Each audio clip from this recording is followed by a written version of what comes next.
Much once again. I want to confirm if everybody is here. I've seen the Center for Railway and Water Management Ethiopia. I'm not sure whether CDT Africa and Aramayas are here. From Kenya, all centers are represented. The Malawi, Aquafish, and the ASFM, are you there?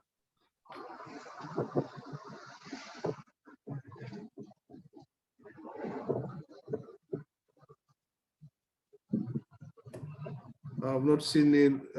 Mozambique is represented. I've seen Professor Luis. Rwanda is represented by 2 centers. I'm not sure if Energy Center is available and the IoT. Can you confirm for me? Tanzania, all of them except Sassids. And Uganda, I've only seen Akalise. I'm not sure if Moprono is here. Amasi and Fambatak. And then finally, Zambia is fully represented. I've seen Professor Ngombe and the colleagues from the Copperbelt University. We are around, Jonathan. Yeah, I've seen you a long time ago. Thank you very much, Prof. Okay, thank you. So today we want to be a little bit more efficient. Yesterday we spent more time than we planned. So this time around I want to ensure that we are actually within our planned time. So as you can see from the program, we have 2 presentations, no, more than 2 presentations, but there will be more discussion on the fiduciary issues, and the World Bank will provide some presentation, but also share challenges and how to manage them. So I request that you mute your mic and allow only those who are speaking to speak, because there's a lot of background information that may not be necessary for all of us. Roberta, can you say a word or 2 before we start? Sure, of course. Welcome to day 2, everybody. Thank you so much for all your hard work yesterday. And Jonathan, especially, thank you for running a really efficient and great day yesterday. So we look forward to more learning and growing through these meetings today. So back over to you. Thanks so much. Yeah, thank you very much. Sorry, you have some information now. Is everybody coming for fiduciary session, or there are people who are missing? Sorry, our environmental and social, actually the social safeguard colleague is coming at 4 p.m. So if I think the FM and procurement session may get longer. So if you can kind of like expand the session a little bit, and then if he can come in at 4 p.m. to support on the social safeguards and especially the GRM part, I think that would be great. Yeah, we'll try our best to catch up with him at 4. Thank you. So let's roll the program. The first part of the program today is on international accreditation, where we are going to share experiences, but also issues and challenges from the Center for Renewable Energy in Kenya and the Center for Data Science. But before we do so, I will make a short presentation which repeats a bit of what I presented yesterday, just to initiate the discussion. And let me share my presentation now.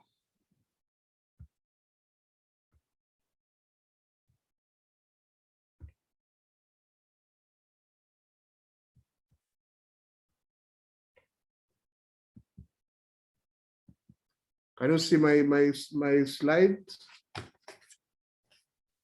Yes, thanks. Yeah, thank you very much. So I want to just share a few slides to repeat what we presented yesterday. First of all, I just want to remind you that our target was to have 51 programs internationally accredited. And as you can see from yesterday's presentation and the email that we got from the Center for Water Management, we have so far accredited 20 programs. And this makes us attain around 40% of the target that we had planned to achieve. So it's good progress in my view. this is stuck.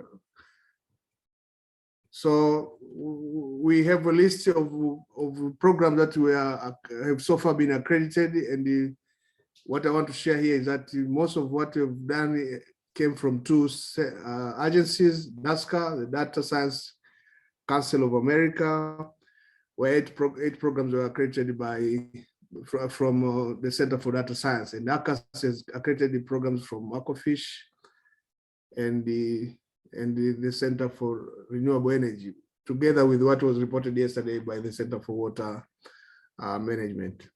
So our focus really is to see whether or not we are able to do 40 programs. And so far we have programs which have been identified. These are 3 programs, but only the identification has stopped there. So the process will be starting soon, I think. There are 19 programs where the process is ongoing. There are 7 programs where the self-assessment have been completed, and 11 programs where self-assessment is going on. So it's also good progress, and here the potential is to have 40 programs accredited with our current efforts. And remember this list where we have different programs for different centers. Here I'm reporting 21 centers, and you'll see from your own reports that we're in different stages of getting the international accreditation. So I want to stop here by inviting our colleagues from the Center for Data Science to share their experience, to also share challenges with a view of supporting other centers to pursuing international accreditation, to also understand what is going on and how to deal with some of the challenges, if any. So Charles, if you're there, please, can you make your presentation? I stopped mine.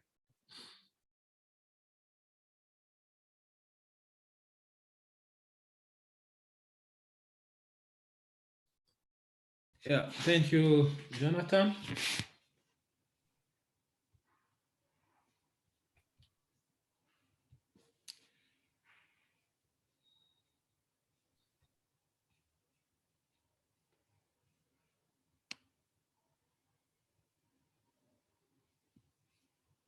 Yeah, go ahead. Yeah, sorry for, I saw it on the agenda. It was just, but it was not specified if we will have a presentation. It was saying that we will share the experience. I didn't have the PowerPoint presentation, but I will share what we did in the African Center of Excellence in Data Science, and up to the level of getting the international accreditation. I remember I have shared to center leaders one page on the experience of data science. Yeah, in this, I just want to come where we started. After the establishment of the Center in Data Science at University of Rwanda, there was no guideline on how to select the accrediting institution. So that was one of the challenge initially. And when we started contacting the potential accrediting institutions, we faced that problem of what is the process? How do we need to work in order to get the final decision at the initial step, saying that institution A, B is selected to conduct international accreditation. So missing that guideline at the university level. In the Center of Data Science, we, with the support of the College of Business and Economics, we have developed the initial draft document on the guideline, the process of selecting accrediting institution. That is even before you start the process of accreditation. So with this guideline, the draft has been submitted to the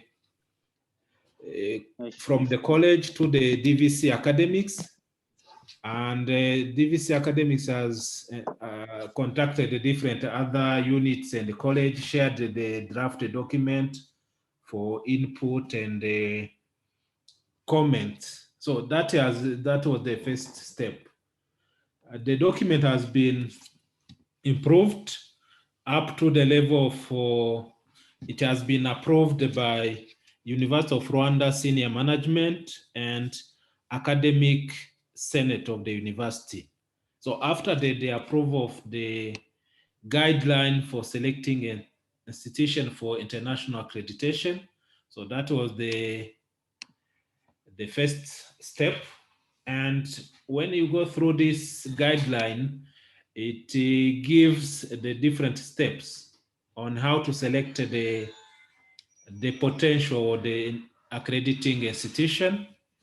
And one of that, the first, at the college level, they need to appoint the committee of 4 experts who will be responsible to go through the potential to identify the possible accrediting institution, review the quality and experience of each accrediting institution.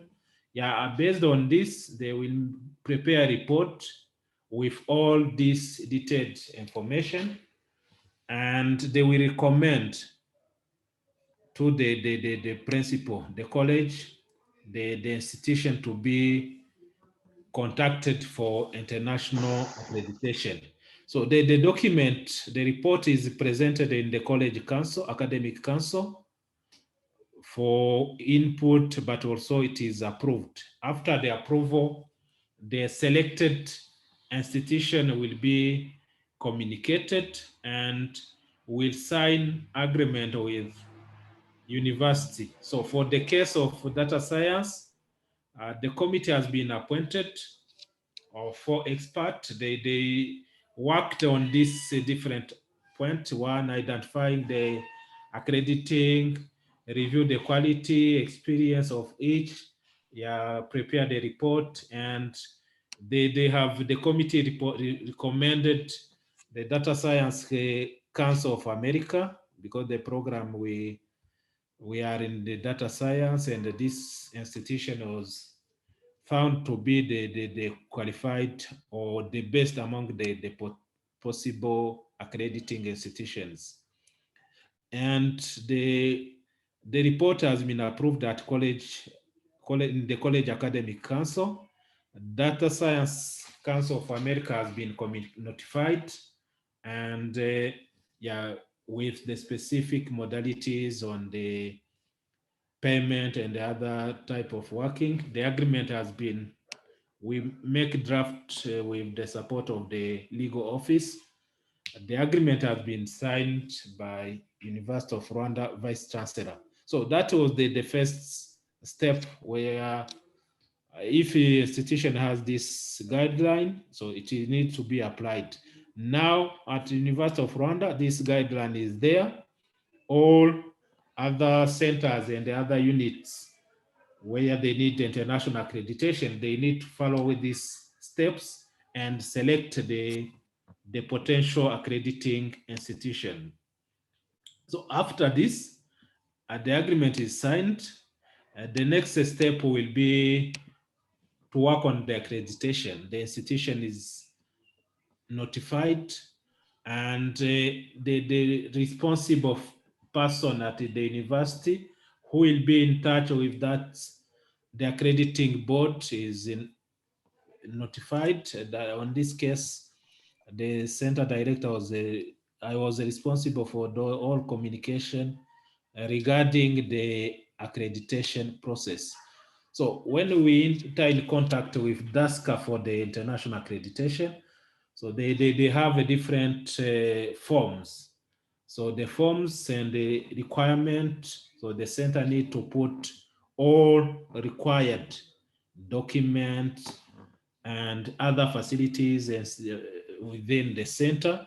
We need to be ready. We need to fill the form showing how many students we have, how many computer labs, software, and the other policies, at University of Rwanda, the available staff, how we work with different partners. So there was a very long form with different information regarding when the program has been accredited nationally, the available student, percentage of international student, available facilities, and many other different other information.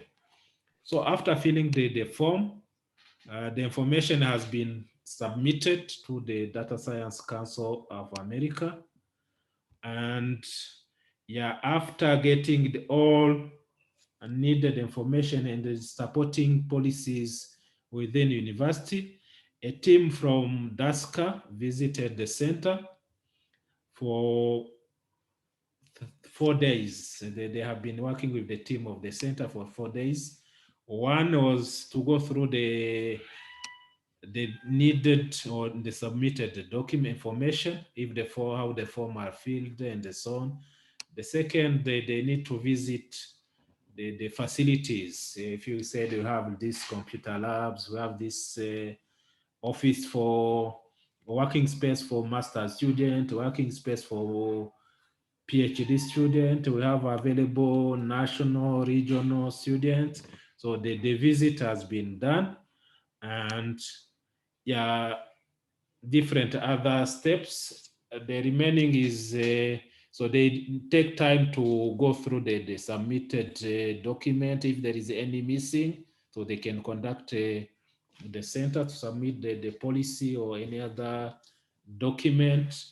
And after getting all required document, so they take time for review. And after the review, they will communicate the final decision. If based on what they have analyzed and the document submitted, the policies, facilities, and so on, like staff, available staff, the decision has been to give the center, we have now the international accreditation for 4 program in masters and 4 in PhD. So that is what I can say in brief on the experience of data science for international accreditation. If there is any other comment, questions, I can give more clarification. Yeah, thank you, Dr. Jonathan.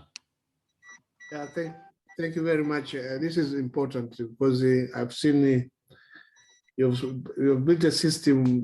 The selection of accrediting agencies is no longer random. It is formalized, and the university follows some guidelines. And I think this is very, very good. And others may wish to copy from University of Rwanda. I have a question from Professor Mbale. Yeah, thank you very much, Jonathan, and thanks for the presenter. It was very clear. Now, my observation, he didn't talk about the cost. I thought maybe if he had hinted much on the cost, we are going to benefit also who have not managed to have international accreditation. He didn't talk about cost. Thank you. Yeah, Charles, I think you need to say something about how much you spent all the way from the time you developed the framework for selection up to the time when you engaged the agency. Thank you, Jonathan. I didn't say the cost. The total cost was for the program. It was $26,000 US, yeah. And the important information in the process of selecting the accrediting of institution, there is also the process of the modalities of payment, because the agreement specify the amount to be paid, how the payment will be done. So that was also a very big challenge at the beginning, because the payment modalities were not specified.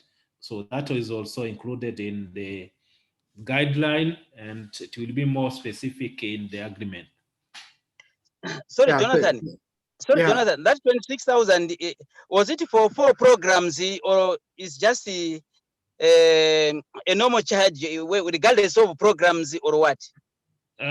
Yeah, what I can say, when this process of international accreditation, for the first program, there is a minimum for one program, and additional because they are almost in the same area. And when they come, they will assess all those programs. So I can check again, but for the first step, if you take one program, it will be even more than 20 because they need to visit, they need to go through the all documents. And the additional, for additional program, it was less than 1,000.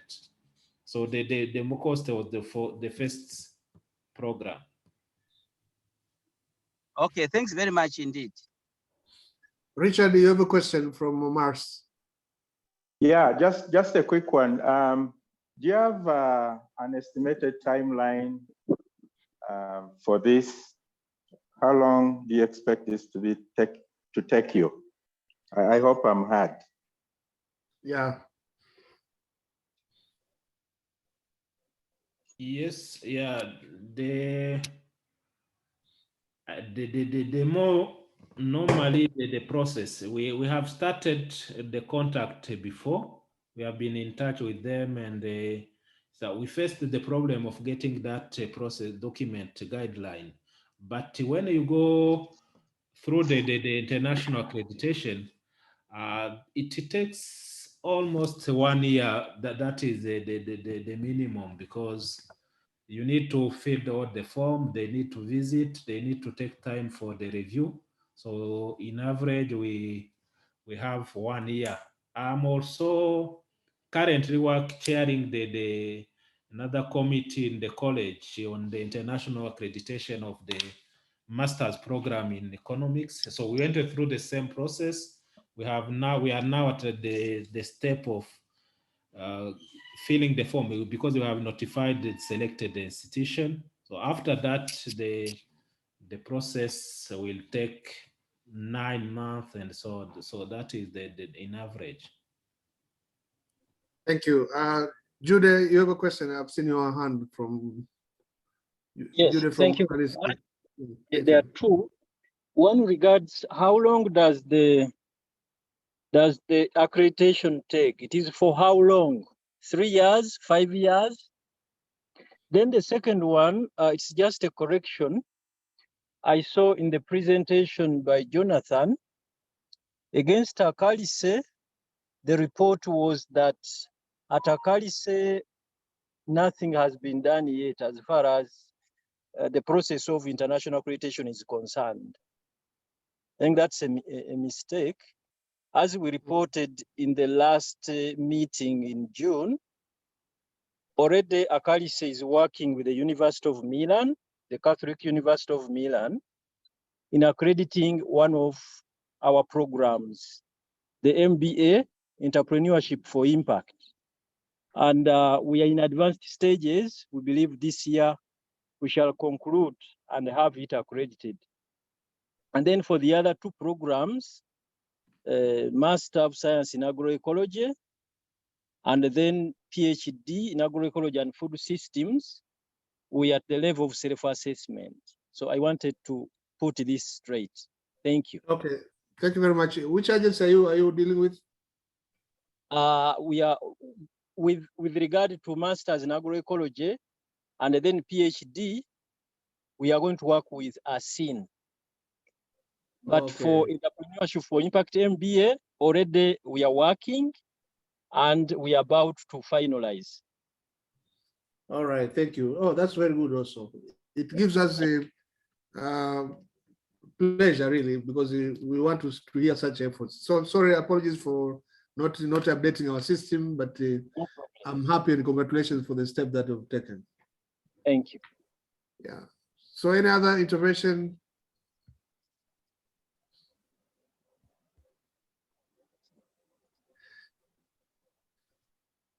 Professor Mbale, your hand is still up, or is it the old one, or and Jude also? If you have additional questions, or No. Let me just remove it.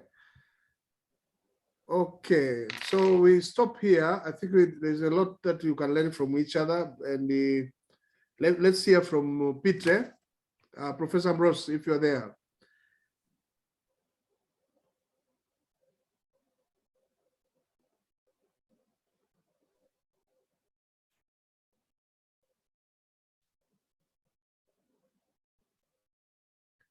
Kiprop? Yeah, Jonathan, yeah, I'm sharing the slide. Good. Yeah.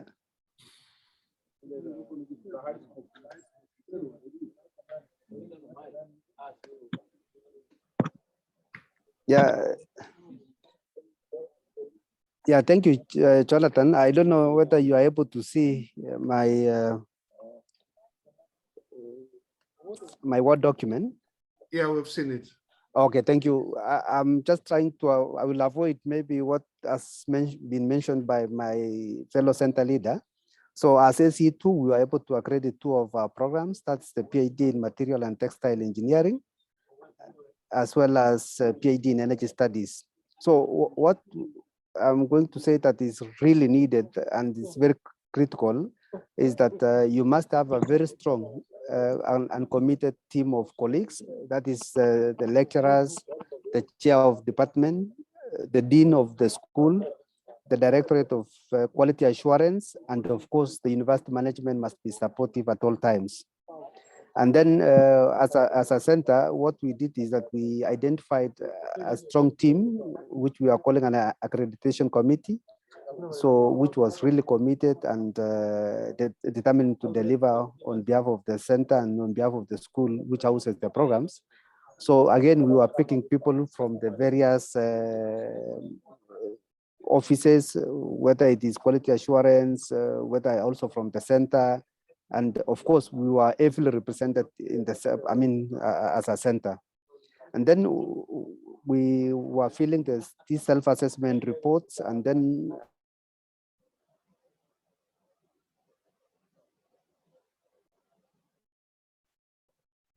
frequently we were actually consulting with them, which was doing the accreditation. And then what is also critical is that you must have a very strong industrial partner, because if you don't have, you will eventually have some challenges. Again, you need to have been in touch with the graduates that you have, those people who have graduated from your programs in the past. And then again, there must be very good documentations in the departments and also the school. We actually realized that, you know, during this process of accreditation, you are not accrediting the programs for the department because they look at the entire school in holistic. And that's why the documentation from the departmental level all the way to the school is required. And also there are a number of documents that also will be required from the Directorate of Quality Assurance, and even probably at the university also, because things like even strategic plan is also needed. And then of course, good practices must be in place. However, there were some of the challenges that we also went through. Of course, initially even identifying which is the right accrediting institution to use, and then the challenges of procuring, you know, you advertise in a kind of an open tender, and then maybe some people and some institutions are not responding. And then again, COVID really disadvantaged us in a way, because we were expecting to have kind of on-site evaluation, but we had to do online or virtual site visits, but all in all, it went well. Again, as I mentioned earlier, is that, you know, when you are accrediting some programs, you think it is only a department which is going to be involved, but you realize now it is cutting across the entire school and even the university in itself. Again, the other challenge is that you end up maybe losing in terms of what you had budgeted for, because there's been a lot of fluctuation in terms of the Kenyan currency and the euro. So eventually, you know, the shilling weakened a bit, and so we had to lose few Kenya shillings. Jonathan, we were not initially anticipating to make PowerPoint presentation, but all in all, at least we have managed to provide some insights that would be useful to the colleagues. I don't know if Rose is in a position, if she wants to add something, or any colleague from the center who wishes to still add any additional information is welcome.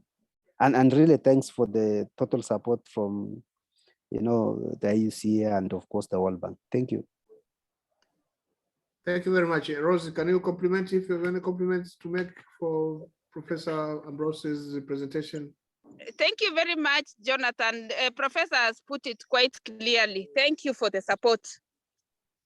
Yeah, thank you very much. Yeah, this is also great because there's some experiences also from Peter, which are important for colleagues to copy. I invite questions from members if there's any point you want to be clarified. If somebody your hand is up, I hope it is a new hand.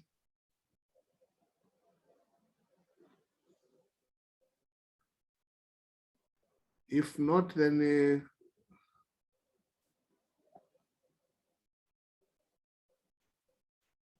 Professor Ghulam, I've seen members of the Regional Steering Committee. Professor Ghulam, please, you're welcome. Thank you, Jonathan, and hello everybody. Very interesting presentation indeed on international accreditation. On this one, I have two questions. One is whether it's a requirement of the agency that you must have completed at least one cycle of graduation before they do the accreditation. Is that a requirement? It would be interesting to know the cost as well of AQAS to compare it with the other one. And third, that was not very clear, is in this case, was it entirely online or was it a virtual visit or was it an actual physical visit to the campus? Thank you, John. Thank you very much, Prof. Professor Ambrose, can you respond to Professor Ghulam's questions? They are very important questions, I think. Yeah, thank you, Professor Ghulam. Yeah, for us, they were asking if we have ever graduated students. For one of the programs we had graduated, so we provided the information, but one was totally new. The PhD in material and textile engineering, we had just enrolled students, and so I want to respond that it's not a must that you needed to have graduated students in order to accredit. And then the costs, yes, we spent about 4.3 million Kenya shillings. So maybe I'll just write, and then colleagues can easily find the conversion rate of. I've put on the chart the amount that we spent for the two programs. So you can do the conversion. I think a euro is about 130 shillings. So someone can do the conversion. Yeah. Yeah, thank you very much. We'll do the conversion. Sorry for giving you the homework. Okay, thank you. But maybe also you need to add, they need also to factor in the cost for planning for meetings when they're discussing their documents, you know, so it's still slightly higher for the workshops and this when they are preparing. Thank you. Yeah, thank you, Rose. Professor.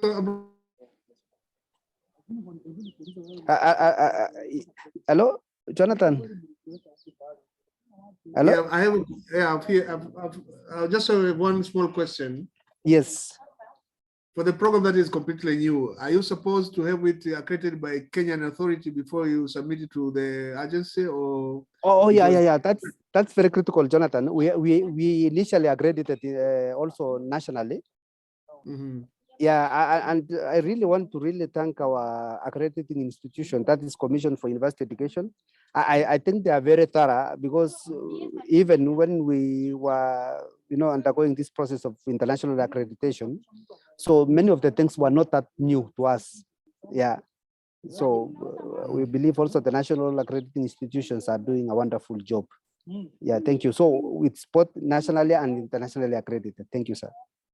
My last question, please, whether this was purely online, virtual, or was there an actual site visit? Sorry, Professor Kola. Yeah, it was purely virtual, because it was during COVID time. So it was purely, virtual. Okay, thank you. Yeah, thank you. Yeah, thank you very much. Let me hear from Sesam. Sesam, you have your hand up. I'm not sure if it is Georgie or a team from Sesam.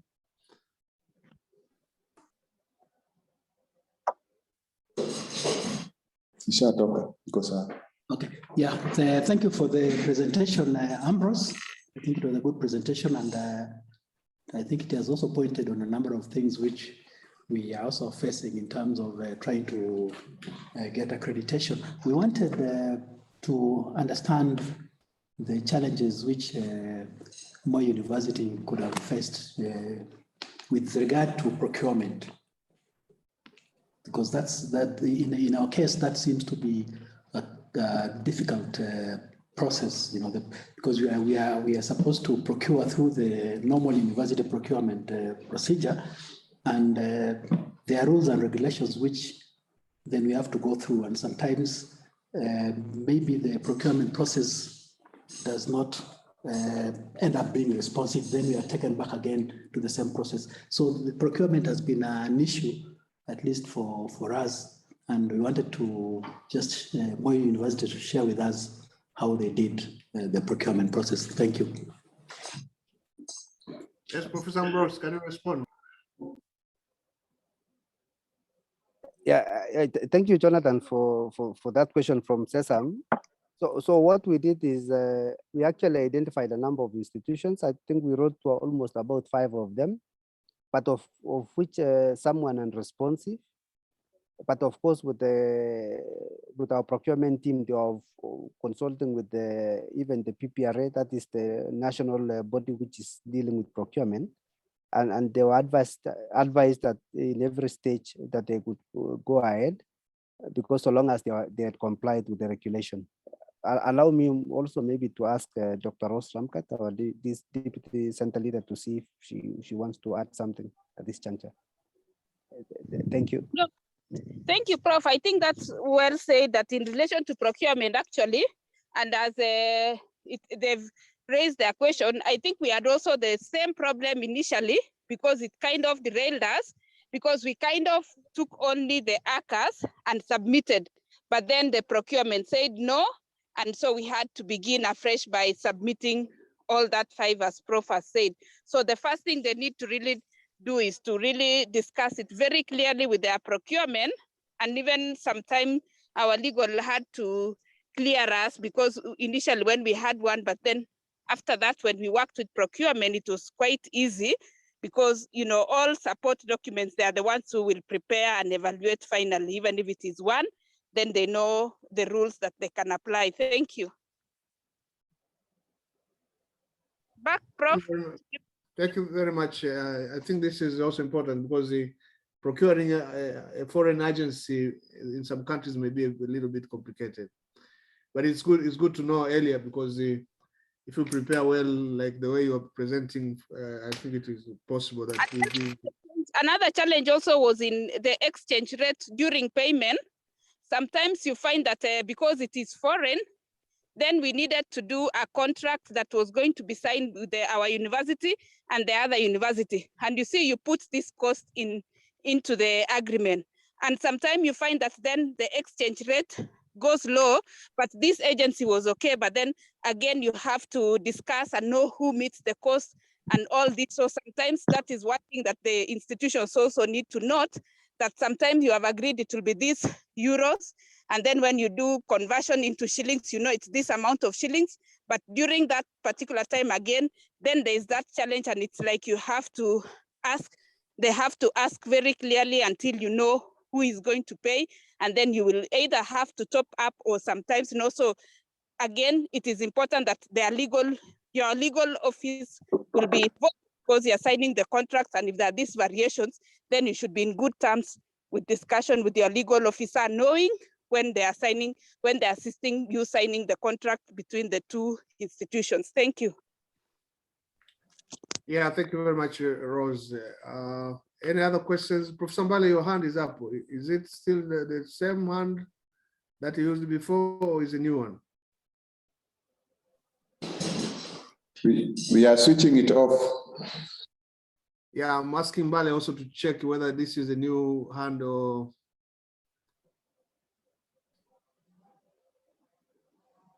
Okay, I'm assuming it's an old one, huh? Any other questions before I stop this session? If not, then I am going to stop from here. And I want to thank you, Data Science and Peter for a very good presentation, and the colleagues for asking questions. I believe this is going to build your capacity as you pursue efforts to accredit your programs. Now, the next part of the program today is to share the status of regional accreditation, which will be presented by IUCEA. Unfortunately, the person responsible for this from the department is not here, but she sent me a document which I summarized, and I want to share that document quickly. I may not be in a position to answer all the questions, but I will try my best to take note of the questions. So let me just share my screen.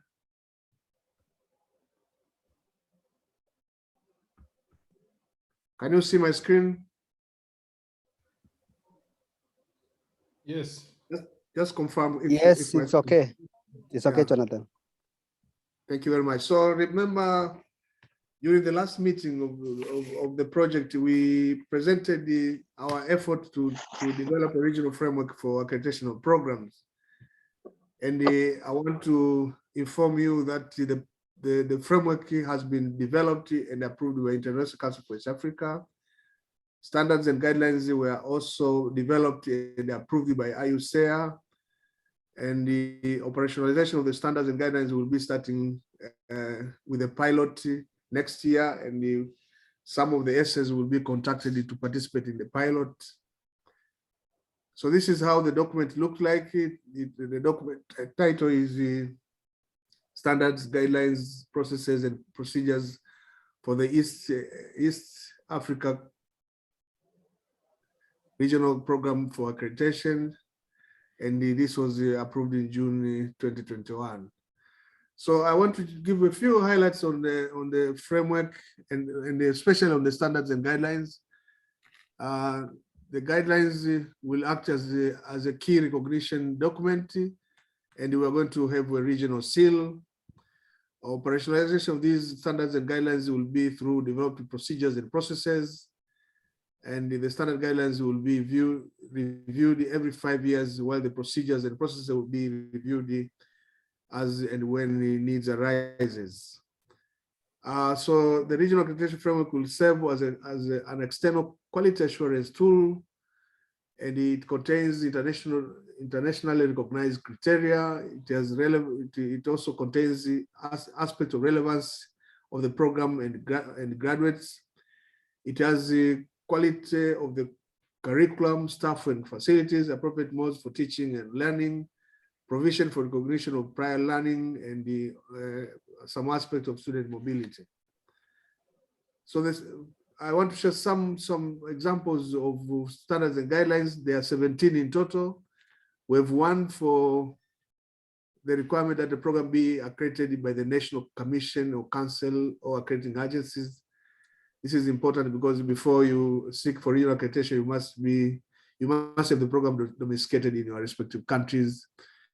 The second important guideline standard is that the curriculum should follow regional quality assurance standards and guidelines, and should be informed by best practices and involve relevant stakeholders, and it should be periodically reviewed.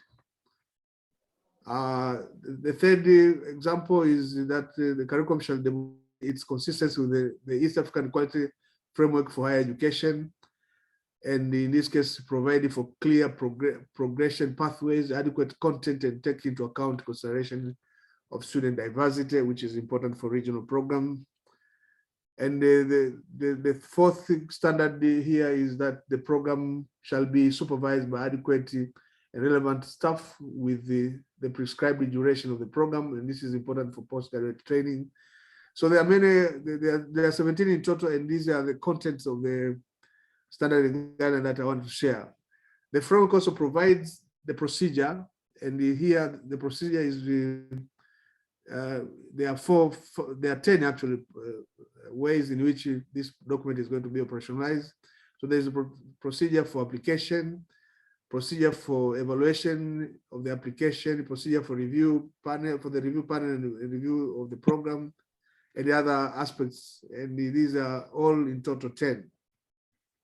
So this is a cycle which will be adopted from application how to start filling application forms, submitting the form. Review, the review process will be done by independent panel of experts and peers, and they will produce a report which will be evaluated. And then the review will be followed by site visit, then finally approval and declaration. And in case there are issues that comes out of the outcome of the evaluation, then there will be provision for arbitration where university not satisfied with the process or the outcome of the process will be allowed to appeal. So a lot of documentation is needed. In total, more than 20 different documents will be required. And I think those who are doing international accreditation will agree with me that there's a lot of documentation ranging from prospectus of the university, the course catalog, facility inventory, and the others. So in total, we will be requiring more than 29 reports will be required for this purpose. So what I'm trying to say here is that the framework is available and we are good to go. In around February next year, we should be starting our pilot, and in this case, we're going to involve some centers to also give their inputs, because it's a new framework, and I think it's important that we develop it together so that it becomes effective but also efficient in terms of organizational program. So I want to stop here and thank you very much for your kind attention. So if there are any questions, you can direct them to me, but I will keep some and maybe keep some for others to respond from our institution. Thank you. So I have Jude. Jude, can you say something? Yes, thank you very much, Jonathan. First of all, I want to thank IUCA for this great work. We really needed this. We congratulate you upon this. Now, my question is, how much does it cost more or less for a master's program and a PhD program? Just to give us some kind of guideline on how much it can cost so that we can plan accordingly. Thank you. Yeah, thank you very much, Jude. I don't have an answer now. I was trying to check with the person responsible for this one, but one thing I would say is that it will be cheaper compared to what is paid in Europe.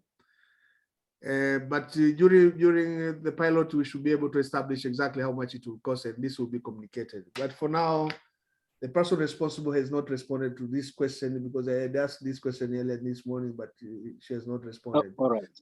But it will be determined during the pilot, and I'm sure it will be cheaper than what you're paying for ACAS and other big agencies from outside Africa.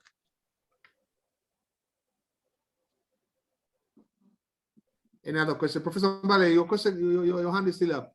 Okay, let me get a question from Wise Future and Create in Tanzania. Jonathan, thank you for the program. It's very encouraging. But I just want to know, how long will it take to go through a whole loop now that the assay ends up in 2023? Will one be able to finish the whole program or the whole procedure before the 2023 December?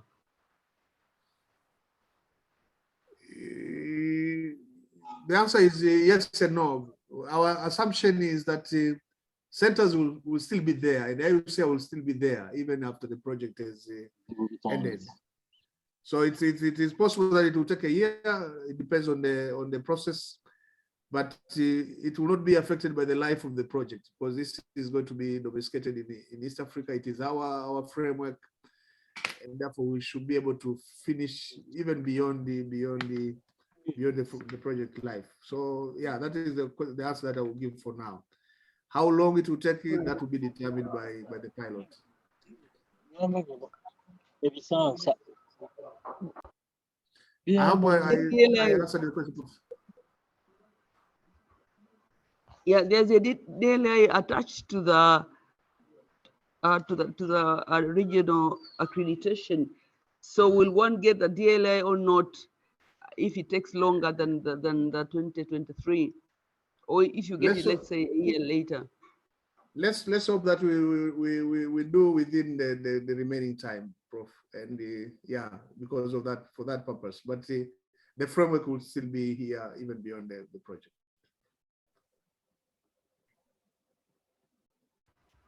Thank you. Thank you. Yeah, Nemonza, can you raise up your hand? I think I've seen your hand. This is from. Yeah, from Africa Center of Excellence for Climate Smart Agriculture. Haramaya. Okay, you're welcome, please. Yeah, from Haramaya University. Yeah. I would like to say something on this initiation of the accreditation in our center, because there is, I have information and tangible information that a committee is formed and actually working on the evaluation and assessment of 9 programs in our center. 3 of the programs are from Africa Center of Excellence, where 6 are generally from agriculture, College of Agriculture and Environmental Science. What I need to ask here is any institution that has linked to the centers, including IUCA, what tangible assistance would you like to make? Because I observe that there is no such credible experiences on accrediting these sort of different programs. So it is very it could be challenging because of lack of experiences from some universities that I observe, and we need tangible either in training or in cascading the centers, what you are planning to do in making those initiations into a certain kind of that hopeful implementation. Thank you very much. I don't know if I understood your question. Are you looking for capacity building to support the center? To accredit programs internationally? Yeah. You are right. Yeah. Yeah, because remember this initiative started in November 2018, when we brought in ACAS to make a presentation. And you remember during that time, they made a very good presentation just to enlighten members how to go about accrediting programs internationally. So there was already some capacity building activity that took place in 2018, but we also had the last year, I think we had a presentation from the World Bank on also international accreditation and how it can be done. There were a lot of webinars that were organized along those lines. That was they were all meant to build our capacity to accredit programs internationally. So if you need additional capacity building activities, that you may request specifically, so that we work with the World Bank to see if we want to expand a little bit more on the capacity building activities. They can be done virtually. You can bring in experts, but you can also learn from our colleagues from Center for Water Management. They've done the accreditation. I'm sure they have a lot of experience to share. Isafud, can you mute your mic, please? Oh, thank you. So there's a lot of that you can also learn from the Center for Water Management. They went through a process which I think is also important to learn from in Addis Ababa. So please feel free to contact us, but also interact with the Center for Water Management in Addis Ababa University. They may also support you and give you information as how best to undertake such kind of project. So thank you very much. Yeah, Professor Jameson Bale, are you still there, or I want to stop because your hand seems to be permanently up?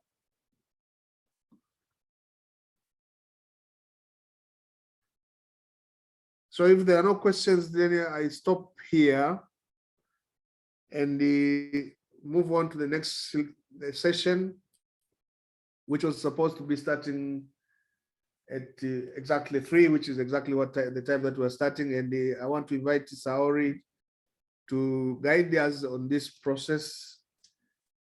Saori, if you are there, and if there is any person who is invited for presentation or making a presentation on financial management, you are welcome. Thank you so much, Jonathan. Let me just check whether our colleague Kumana and Josephine are online. Are you online now? Well, yes, yes, okay, good. Yeah, Kumana as well. Okay. Okay, great. Thank you so much.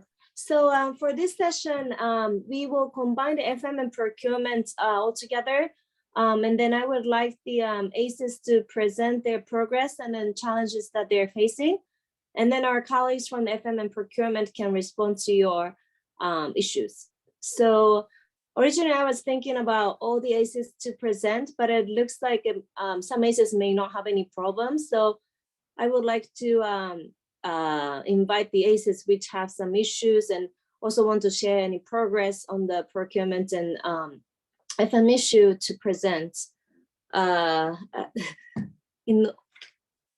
the order of the presentation, perhaps I will just start from the alphabetical order of the country. So can we start with Ethiopia?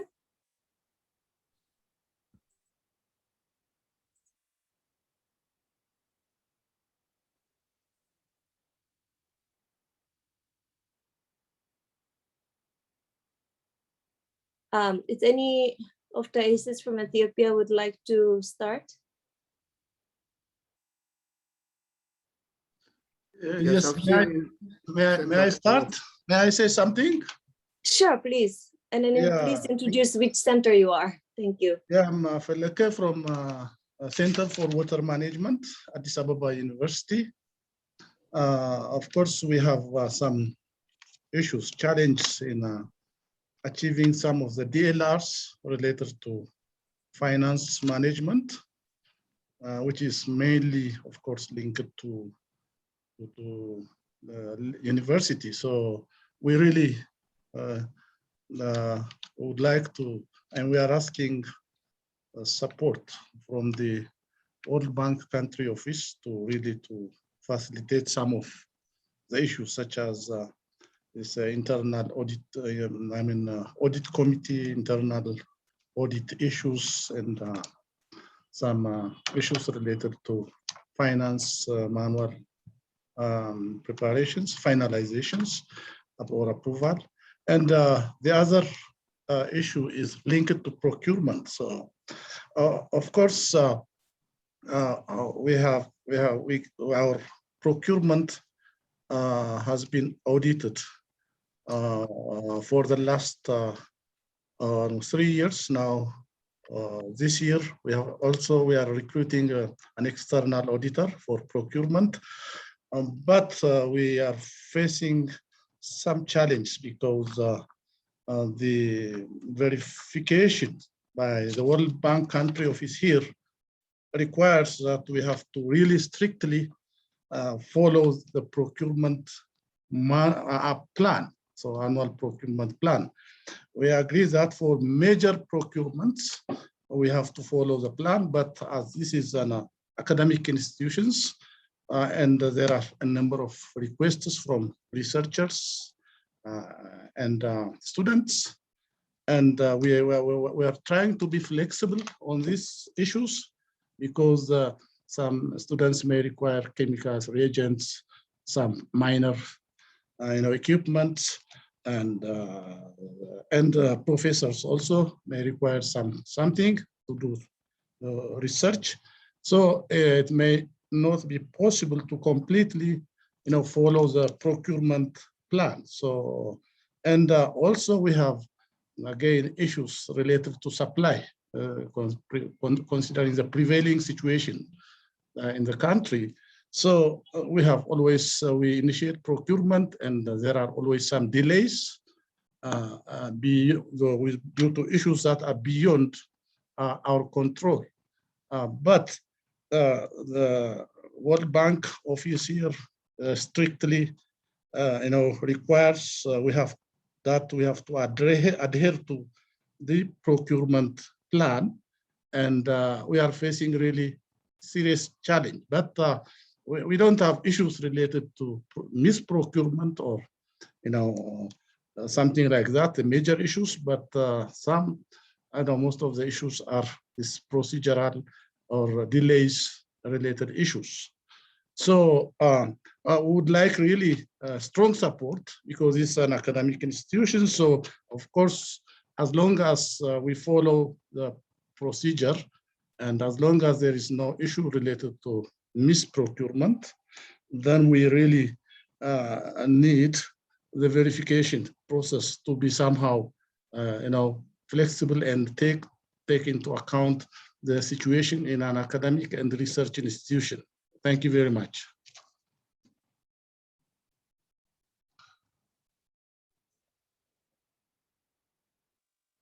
Josephine and Kumalo, would you like to respond? Since the situation is complicated and then it's quite long, so it might be better to answer now. Okay, thank you so much. And thank you for the presenter from Ethiopia. We appreciate the challenges that have come with COVID, but let me start by reminding ourselves that there are rules of the game agreed during project preparation, and adherence to procurement plans is one of those. During project preparation, negotiations, and previous missions, emphasis is made to say, yes, along implementation, issues may change, but whenever the university needs to either cancel an activity because it's no longer required in the procurement plan or add new activities, that has to be done, and the procurement plan has to be sent to the bank for clearance before proceeding to implement that activities. I also note the comment that there are no issues bordering on misprocurement, but I just want to remind the meeting that actually implementation of activities which are not in the approved procurement plan may amount to the bank declaring misprocurement. So I just want to encourage the university to ensure that they also take into consideration the guidance and support they are receiving from our colleagues from the Ethiopia country office. Then regarding other issues which have come because of COVID-related issues, I want to believe that that aspect will be global to almost all the assets in different countries. We just need to be on top of things to ensure that for even ongoing contracts where there are envisaged delays in delivery of items, remember the global supply chain has been affected by COVID, and all countries are competing to procure those goods and the services. So what we encourage is where we envisage that there will be delays, we consider extending those contracts before they expire. And for now, we also need to determine realistic delivery periods, taking into consideration the very challenge which I've mentioned. We may recall that at one point, several countries, they were on lockdown, meaning even manufacturing industries had challenges because people were not working. So going forward, because we don't know for how long we are going to live with COVID, we need to plan ahead, start processes in good time, and ensure that much as we talk about these flexibilities, they are not bordering on abrogating the agreed procurement guidelines, which are supposed to be followed under the project. Let me stop there, Saori, for now. Thanks. Thank you very much. Saori, I've raised my hand. Can I share my experience? Please do. Yeah. Good afternoon, colleagues. My input is that, of course, especially maybe let me look at what is happening in Tanzania. First of all, we have the public procurement guidelines in Tanzania for the government, and no activities would be undertaken without even going into the procurement. But that's the normal practice, and I hope even in Ethiopia it is. And then within the bank, that is the minimum requirement. And I can assure you, within the overall process of procurement of review, the procurement plan is one of the simplest one to afford to meet. And as my colleague said, what you need to do, it's a question whether it is urgent. The question is just to go into the procurement plan and update it and submit for clearances. I don't think, of course, for under ACE2, we don't clear what my practice have seen. We clear annual procurement plan. It's not like the new guidance now, whereby each activity we have to clear activity by activity. But we are using the old guidelines under this project. But what you need, for example, if there is any change in your procurement plan, just share and I'm sure it will be approved within no time, so long as the TTR knows the activity you want to procure. Maybe the challenge for Ethiopia, maybe we are confusing about the clearance of the procurement plan and the method, because if you have the way you narrated, for those there are several means of procurement methods whereby you can acquire those activity items very, very quickly. It is either shopping, where you go direct into the shop because you indicate the procurement method. It is the quotations or single source or what. I don't know what is the problem with our colleagues in Ethiopia, because this project is in 4 years and we have been training the implementers. Maybe the issue is your procurement specialists in terms of capacities. You may need maybe if there is anything, sometimes if they are not able to meet even those minimum requirements, either you propose to your university management to have new people, or you hire some people. But I don't see if really that item of procurement plans, clearances should be an issue. Maybe my colleagues in Tanzania can chip in, but you might have maybe something else other than this is of clearances. Over to you, Saori and Tim. Thank you very much. Thank you to Tanzania. I should think well said on our behalf. Over, Saori. Okay, thank you, Kumana. Josephine, would you like to say something from the FM side, or should we go to the next question? Yes, I can quickly come in. I think the question he had was on the audit committees. And if I'm not wrong, maybe he's talking about the physical meetings of audit committees. But even the virtual meetings, the minutes, if they are available, they constitute adequate documentation to support the achievement of the result. So they need not meet physically. Even as right now we are doing our mission on virtual, and it is taken as if it was done physically. So if the audit committees met virtually, those minutes are adequate to support the results, the achievement of the results. Thank you. Thank you very much. Professor Falake, would you like to come in? I see your hand. No, thank you very much for the feedback, and I will try as much as possible to get clearance for the revised procurement plan. But the case is just we have usually we have small things to buy, either using this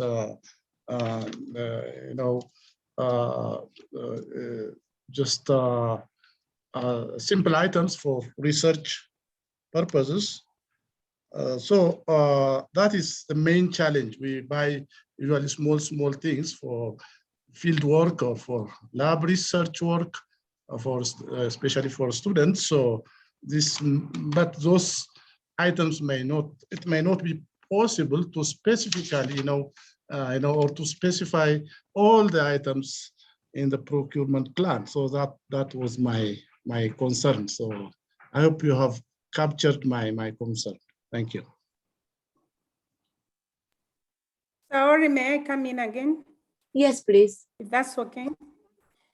Yes, please. Maybe, Prof, one other thing you need to distinguish, there are small operational expenses, which items do not really go in the procurement plan. I just want to encourage us to check again the financing agreement, what was described under operational expenses. Though they may appear to be procurement, for example, some small stationery, some, for example, servicing of equipment. Let us go back and check, because some of those yes, even though you may need to compare 3 quotations, they may not really need to go in the procurement plan. Then additionally, I request that probably you may wish once again to request for a meeting with our procurement colleagues in the Ethiopia office, so that you clearly stipulate some of those small items which you are saying are really of a major concern to you. Thank you.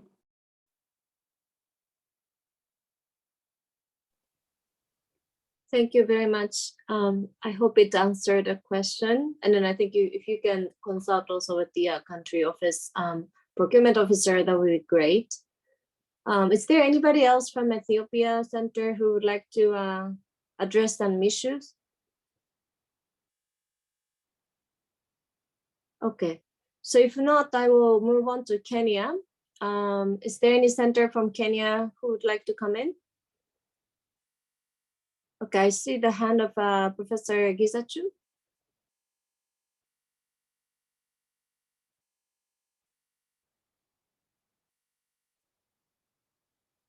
I think you're on mute if you're speaking.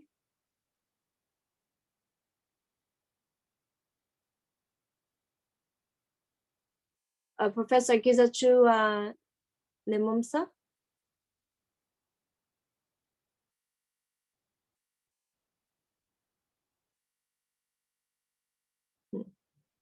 Could you unmute your mic and then speak if you would like to share your concern?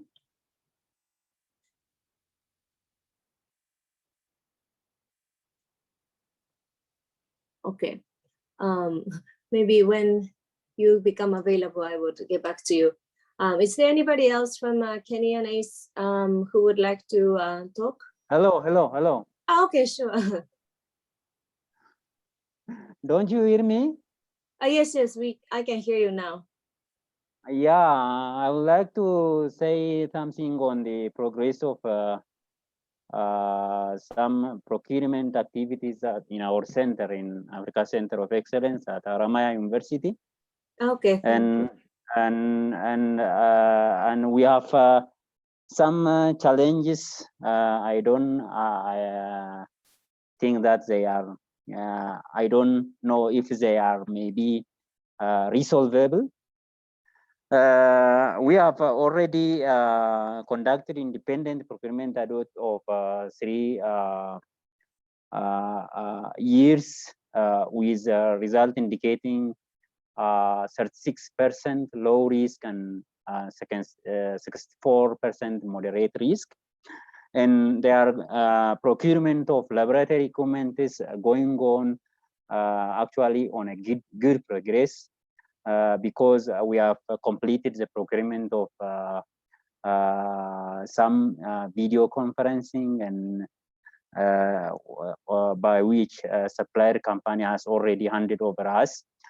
But on the procurement of laboratory equipment, there are some challenges because of some bidders who won the specific equipment they showed us reluctance to deliver the equipment unless they would win for more bids in the lots, because the bids are provided for specific equipment.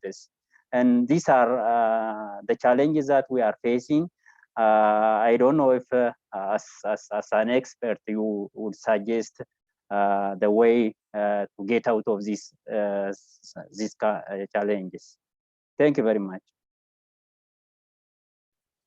Thank you. Kumana, would you like to respond? Yes, thank you so much. Maybe just a point of clarity. Is the process under contract implementation, or you are still in the bidding process? Yes, yes. Is the contract already awarded, or you are still under procurement process? Yes, preparation is underway to the delivery of contract.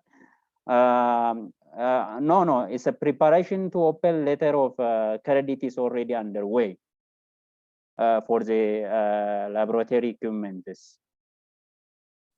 So meaning the contracts have not been awarded yet, right? Yeah. And the concern is that if you may end up awarding more lots to one bidder, right? Yeah. Now, again, this is whereby during procurement preparation, remember, both technical teams and procurement, they've got a role in the procurement process. That's why it is a cycle. During procurement process, the technical team, and I take you to be the technical team, you should have advised the concern in the event that one bidder ended up winning a lot of lots, and maybe the concern is a possibility of delays in awarding. Just to mention that under the bank policy, when bids are packaged into slicing, you cannot limit a bidder if they meet the requirements to win a lot of lots if they are meeting the requirements. But to run away from that risk, which I want to believe that not all equipment is exactly the same, you may have decided instead those lots to be separate packages and separate procurement processes altogether. Because you cannot start changing the rule of the game in the midst of the procurement process, lest you end up with complaints from some of the participating bidders, which can even be ways to delay the process more. So we also have to learn lessons from what has been put on the table. The procurement planning and packaging stage is very, very critical. Otherwise, for now, it is not permissible to start changing the rules of the game when the documents are already out there and you are saying you are in the process of receiving the bids. We just have to encourage you that in the event that one or two bidders, they get more lots, the university should enhance contract management, close monitoring, and having discussions with the would-be supplier so that they are able to deliver the equipment as required. Also, since you have not yet awarded, we encourage good evaluation practices. And also, if you're not sure of the winning bidder, that's why you are also encouraged to do background checks before you actually award. Because there are some bidders who can claim to have the capacity and the experience, and yet after they are given, then now your reality faces you. So you are encouraged to do background checks by checking the references where they are telling you to say they've provided the similar services before. Thank you so much. Thank you very much. Thank you. Thank you. Thank you. I think now we can go to Kenya Center. So I see the hand of from Sesam Egerton University. Can't see the name, but please go ahead. Thank you, Saori. I'm Ward George. So just sharing one of the challenges in the FM. I think we are trying to push it, but I think just want to share, it could also be true for all other centers in Kenya, and that is on the withdrawals versus disbursement times. So I think we have been having some delays once we do applications for withdrawals after the verifications, and this cuts across other achievements. And now the question is, if it takes long, sometimes it can delay some of the activities. So maybe that's one of the problems we have, and also others. Other than that, I think we mentioned during the immediate session that we are having delays with procurement, particularly for international accreditation. I think this is basically a problem of little knowledge, particularly for our procurement people to be able to understand international procurement issues. But I think we are trying to consult with the bodies that do regulatory for procurement, and I think that's not a very big problem. So what I wanted to share is basically the question of the time of withdrawal versus disbursements. And I think Josephine is there. She can always help us to push it. Thank you. Thank you very much. Josephine, would you like to comment? Yes, I can comment. I think we may need to look at the process, because from your university, you forward your documents to the Ministry of Education, and it can take time, and then from there to National Treasury, and from National Treasury to us. Maybe we need to look at that process flow and check how much time is being spent on each, and agree on the service standards, so that we do not delay. So if we check that, we'll be able to address. I hope that helps address the question. Yeah, I think another issue that I think we are trying to bundle the disbursements together.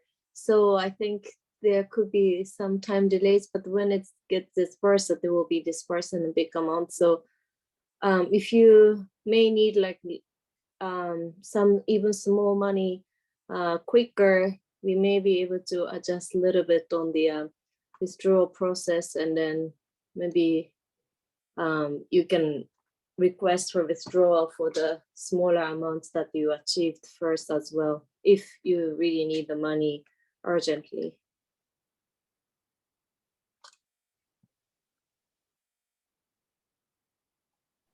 Maybe you can come back.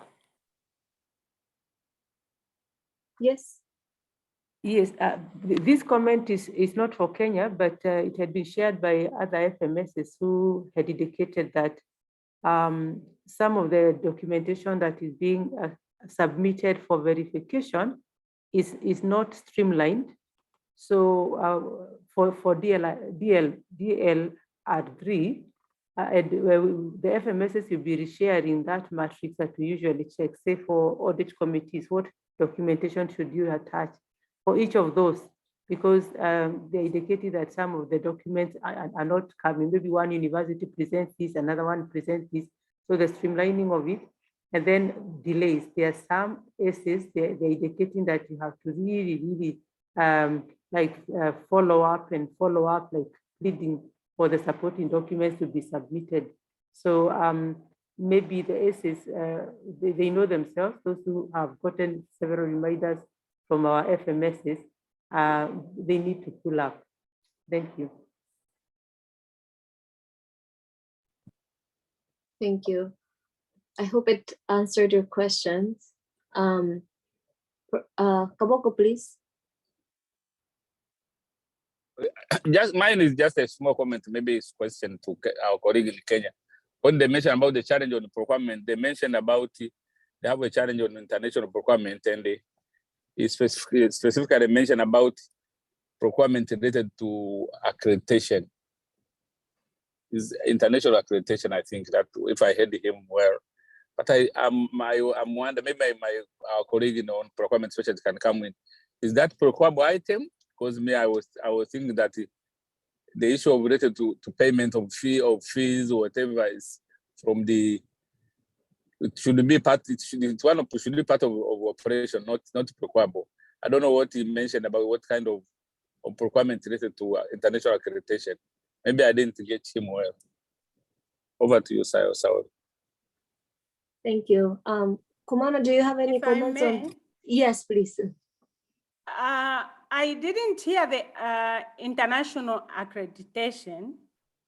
What I picked was international procurements. Again, maybe it's me who didn't get it right, because we know that there are certain packages which can follow national procurement procedures depending on the threshold, but packages which are slightly bigger, they may require international competition.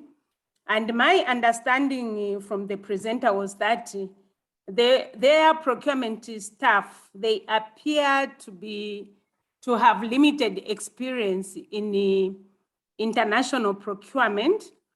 And again, on this issue, I believe our colleagues in the Ethiopia office or Kenya or the rest of the countries that are participating on the project, from time to time we conduct clinics. Then also where the university procurement staff, they have limitations, they should not hesitate to reach out for support from the World Bank country office. Instead of just sitting there stuck, if they reach out, they can be guided and be able to move processes forward. Thank you. Okay, thank you. So is there anybody from Kenyan ACE who would like to address any comments or concerns again? Okay. Kabuko, I think your hand is from the hand from before, unless you have additional comments. No, sorry, no, I don't. Okay, okay, thank you. So now I move on to Malawi. Is there any center from Malawi who would like to come in?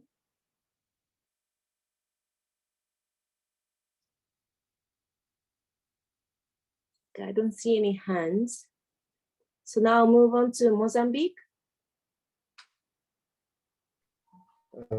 Yes, sorry, thank you. Luis Lucas from the Center for Oil and Gas in Mozambique.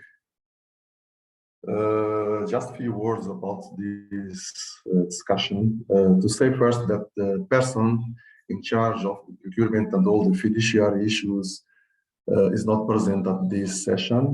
He is traveling, so I would not talk a lot about these aspects. But in general, I would say that in regard to procurement, things seems to become better and better.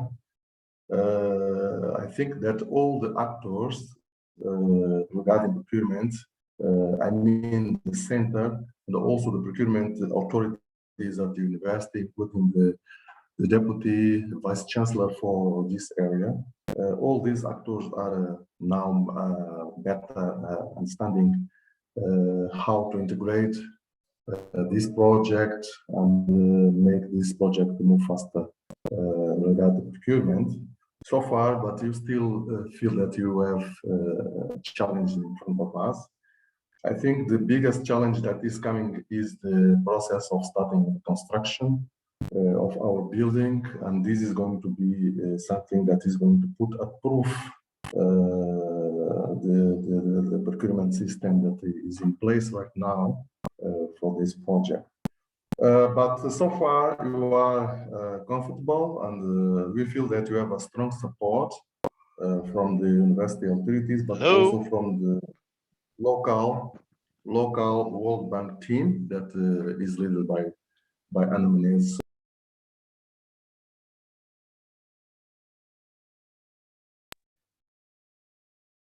Hello? Can you still hear me? Yes, now we can hear you. I think we lost you a little bit. Yes, I was just finalizing saying that I think that the support that you are having from the university authorities and also from the World Bank team, local World Bank team, are going to make things to run smoothly. We hope so. Thank you.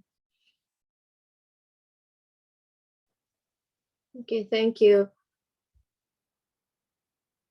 So basically it's going okay. And then, I mean, the construction of the building could be a challenge, but I think so far it's been managed pretty well, I think. Exactly. Thank you. Yeah, okay, thank you. Thank you for the update. Then I will move on to Rwanda. Is there any center from Rwanda who would like to share any concerns or challenge?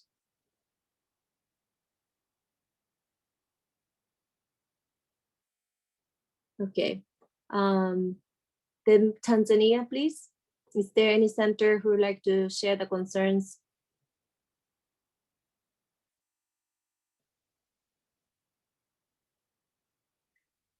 I see Professor Rose Makundi is unmuted. Would you like to speak?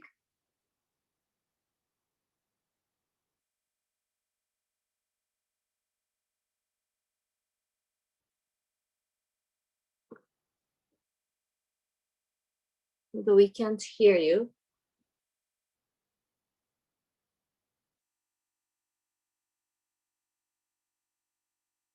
Okay. Is there any other center from Tanzania who would like to address some issues? Okay. Now I move on to Uganda. Good afternoon. Good afternoon. Yeah, I'm the center leader from Apronano. We have not had any hitches with procurement. We are using the structure of the university, which follows the government procuring system. So we haven't had any issue with procurement. Thank you.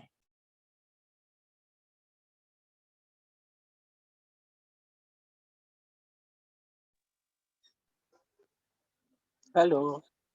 Hi. Hello. Is it Professor Richard?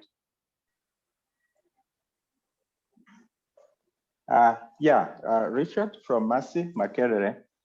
I think as far as the FM is concerned, the biggest issue has been really delays in disbursement. And so we get verifications and then the really cash, that process has sort of delayed. There are several steps and sometimes it could be government side, but sometimes it's also from the World Bank. I understand some of it is to do with the reducing transactional costs of doing these things, but it looks to me that once we get some of these DRA dispersed, it would be nice to verified. It would be nice to just sort of clear them up because the moment we delay in the disbursements, then it causes a lot of stress in running activities and delays. And that even can go into the procurement because once you have a contract signed and then you don't have, you don't oblige with your contractual obligations of paying on time, that all raises issues.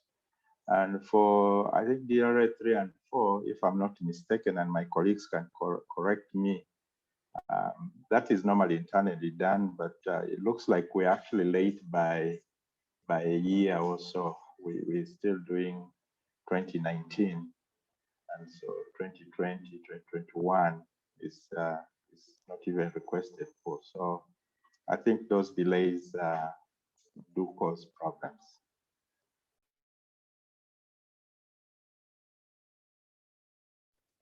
Thank you. Kumana and Josephine would like to come in, or? We have Paul. Maybe Paul, you can respond.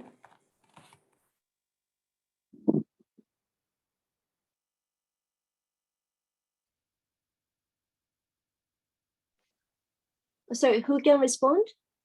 The FMS for Uganda is in. It's in, okay. I wanted him to respond to the delays because he may have specifics. Paul, come to us.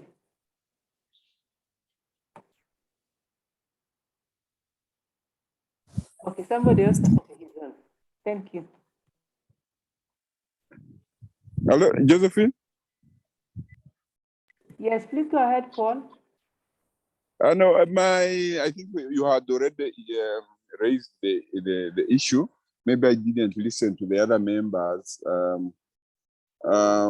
I think the main ones were the centers. We need to agree on the timelines, because I believe every other country has got a different timeline. If we can agree by a given date for each country to have reported, so that we have a timeline for processing, for reviewing the draft reports that they have prepared, and then agreeing on the results, and then agreeing the process of making disbursements. Because I believe some centers require this funding in a given time, but given that we don't have a very streamlined timing, so it becomes an issue of each center deciding on their own on when to do this. So we should have a timeline for this so that every center can be following this. I think that was my major comment. Thank you. Thank you. Does anybody else have comments?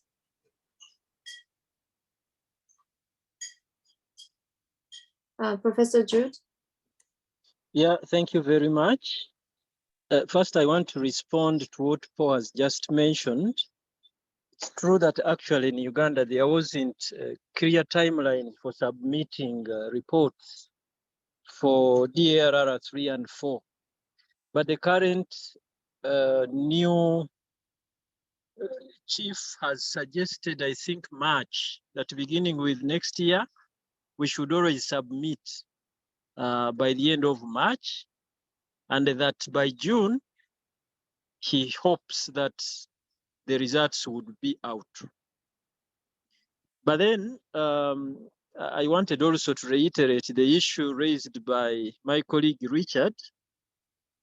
It really takes some time to get the no objections. As you might be aware, the latest verification results came in August, and then government of Uganda submitted, I think, around September. But up to now, we've not received the funds, and this really affects our operations. And actually at our center, we have a legal issue because we haven't been able to clear the supplier. And if we don't clear on time, it has implications.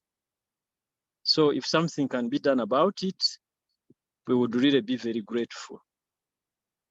Thank you.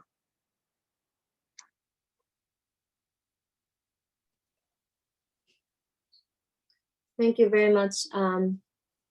Is there any comment that anyone can provide from the bank side?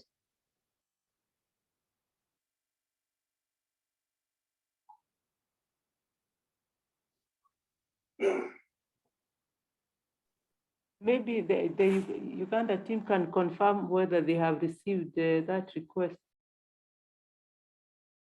for processing.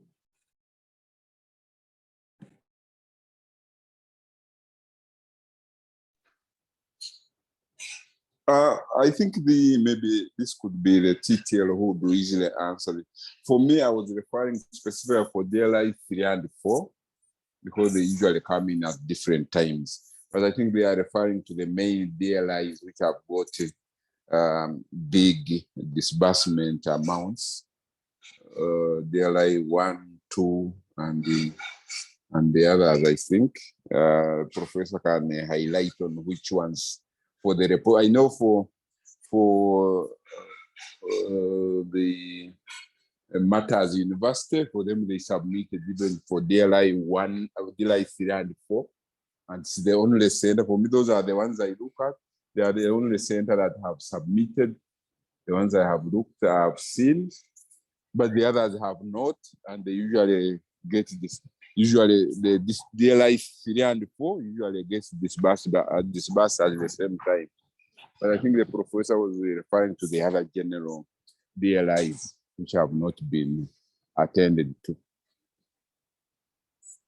Yeah, I think since also there is a change in the TTL for the Uganda, I think we also had to brief him a little bit more on the process. So I think there is a little delay from our part, but we will make sure also that this process is caught up by him as well, so that we can process our side quickly too. Thank you. And then also whenever it's like too delayed, please don't hesitate to nudge us and then just send a lot of follow-up emails, and we will make sure to respond. So you don't have to be silent and waiting forever.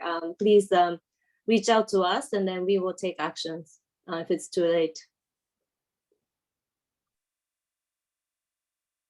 Yeah, I think Professor has indicated it's good that since we have finished the meeting today, you should send out an email reminding all of us of what has happened, you are aware of, and what is pending, so that the email comes to the whole team. I think it's not there's no issue with sending email. People get to somehow to be notified that there's something we need to do in our different dockets. Thank you. Yeah, even for other centers, if we are very late in sending you the letters and etc., please feel free to send emails to TTLs, and then we will accelerate the process as much as we can. Professor Richard, would you like to come in again? No, just to say that we actually submitted from Mercy for 3 and 4 for 2019, but I think we'll resend it to Paul again, because we expected it to have been sorted already, but I think I'll get to him and the TTL. Yeah, do Professor, please do send, because for me, I have my colleague I'm working with, and he assists in some of these reviews, and that's what I remembered, that I only have for Matters University. If there's that one who could have come in, and maybe that's why we just keep reminding us so that we don't lose out on something which we are supposed to attend to. I have my colleague, and I asked him yesterday, and he reminded me that he has got only one center that submitted DLI 3 and 4. So if you have, please send that email again. If it's an email with attachments, I could have missed it because I've had too many things in the last 4 months, so that we look at it and we finish it. Thank you.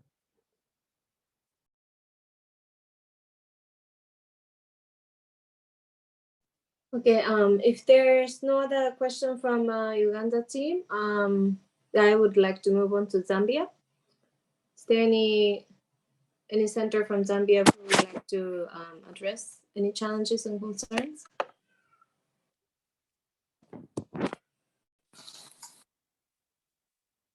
Hello, good afternoon. Good afternoon. Please go Okay, ahead. I'm Likando from Zambia. That's a Center of Excellence for Sustainable Mining, Copperbelt University. Yeah, please go ahead. Yes, please. We've got a few challenges, which some are similar to my colleague from Ethiopia, where you would find that in the procurement plan, they are not specifically indicated, but they are lumped some maybe in a general term, maybe procurement of research consumables or research equipment. As we proceed in our procurement activities, you'd find that you receive requests for smaller items, which I think our colleague from Kenya indicated that maybe they might be falling under operations, but we don't know how to go about it. But by the end of the day, they consume much time for us to get quotations, process them in the normal procurement process. They really consume much of our time, and we are maybe viewed as delaying the whole process. So maybe we would need more guidance over such smaller items, how to go about them. Then the other one is on research or laboratory equipment, those which are under the shopping as a procurement method because of their threshold. We'll receive a request, but because the nature of the equipment, for example, here in Zambia, is not there, we need maybe to procure it from South Africa, as may be recommended by the owner of the research. By processing that, you'd find that the timelines, the owner of the research maybe would want it in 1 month to be procured. But because I'm getting it outside the country, it might take me more than a month, despite the amount maybe for argument's sake being below $100,000 or maybe even below $50,000. Because of that process, you'd find the owners of the research, they will raise issues like we didn't achieve certain miles because our research equipment came late. So I would really want to be guided on that. That's my submission. Thank you very much. Kumana, would you like to respond? Yes, please. Thank you so much, sir, and thank you so much, Mr. Stenge. To start with the point of correction, I'm not in Kenya. I'm based in Malawi. Oh, okay, okay. Yeah. Thank you. And the part of your issues have already been covered in the clarifications I provided for. The biggest challenge we have is users, they initiate their processes late. First of all, I really want to urge all assets. Procurement is a process. Any shortcuts, we may be abrogating the agreed requirements in the legal requirements. And unnecessary, we may want to start ending up with issues which can border on non-compliances when there are procurement post-reviews conducted. So as I alluded to earlier, especially now with the COVID challenges, I spoke about the supply chain market globally being seriously affected with the COVID.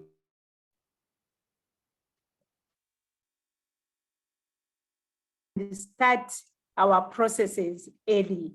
Even for shopping, if somebody is very efficient, because for shopping, you need to write a request for quotation, invite a minimum of 3 bidders to submit quotations. You still need to evaluate. And after evaluating, after identifying the winner, you still need to go to the approvals committee for them to do the time.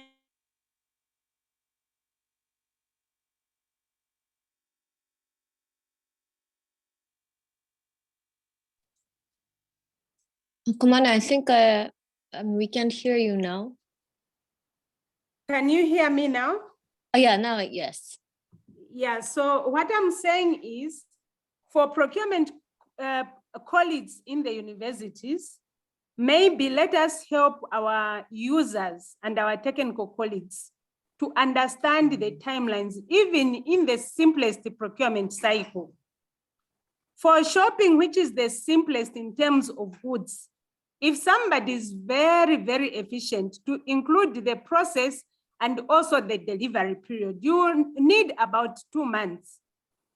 So if everything, because most of the countries, we don't have manufacturing industries for most of these items which we need. They have to be imported anyway, as an example given by CBU. So let us start the processes early so that these items are received in time. Earlier on, I also mentioned about late inputs, technical inputs in the procurement processes. For example, if you need a consultant, the terms of reference are supposed to be developed by you, the users, because the procurement person will not really know. Even the technical specifications for the same goods, you know, the process starts with the user. So if we start early, but most of the times, I should think the last term I mentioned this, you would find the day the requisition will be received by the procurement person, then they want the items there and then. We forget about the process, we forget about the source of the items which we need. So I seriously encourage all of us to be initiating the processes early. Then also on the procurement, to the procurement colleagues, the recommendation is let us also be proactive in terms of preparing for evaluation and setting up of evaluation committees. Do not wait until the tender has closed for you to start making recommendations on who serves on the evaluation committee. Immediately you issue the request for quotation, you know that within 5 days you're going to receive the quotations, and you need about 3 people to evaluate those.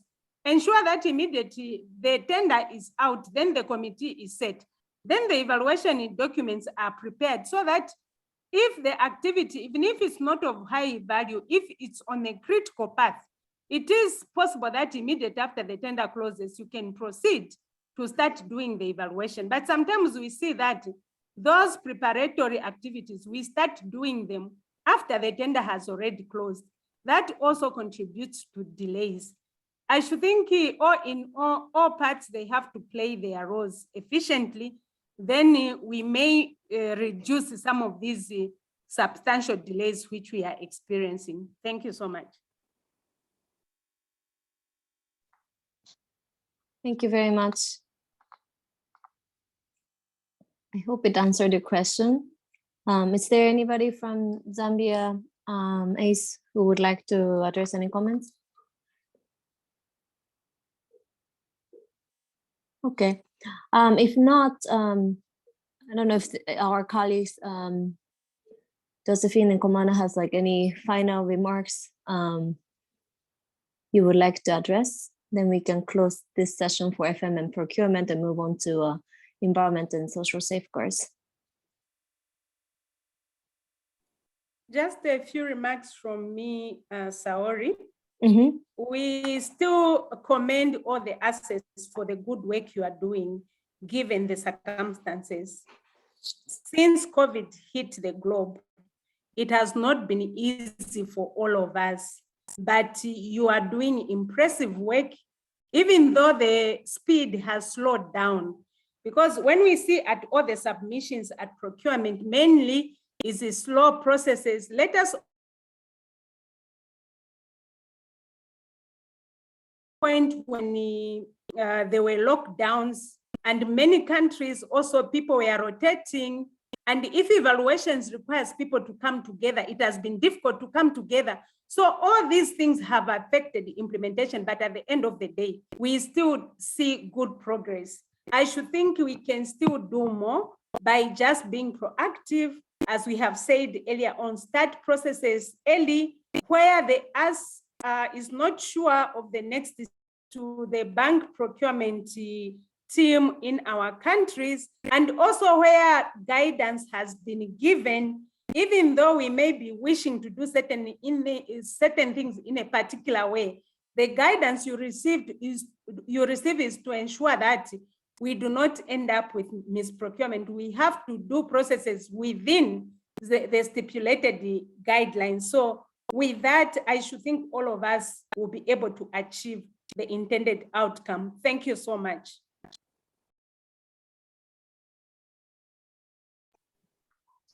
Thank you very much. Yeah, please go ahead, Josephine. Yes, I also want to appreciate the teams for the good work.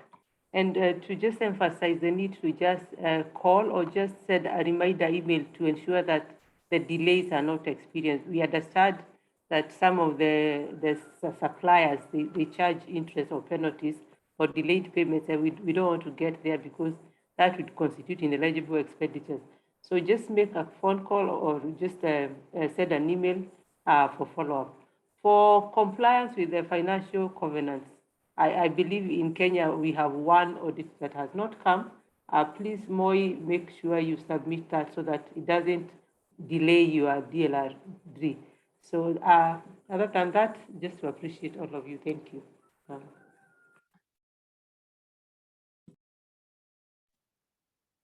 Thank you very much. So with this, I would like to close the session for the FM and procurement and then move on to environment and social safeguards. Thank you very much, Josephine and Komana, for joining and providing us with the feedback. Is any colleague from social and environmental safeguards join in this call?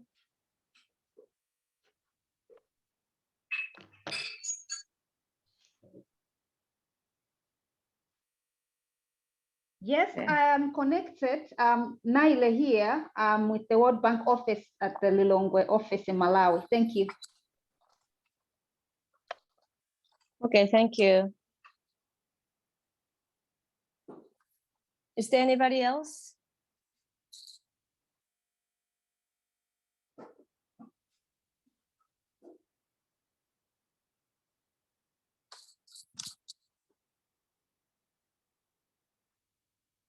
Okay, I think our colleague, another colleague should be, okay, he said sorry, I think his time was a little bit wrong. Okay, sorry, I think like our colleague, social safeguards, I was telling him to join at 4 p.m., but then he said it's his time of 4 p.m., which is a little bit different. So let me check with him quickly.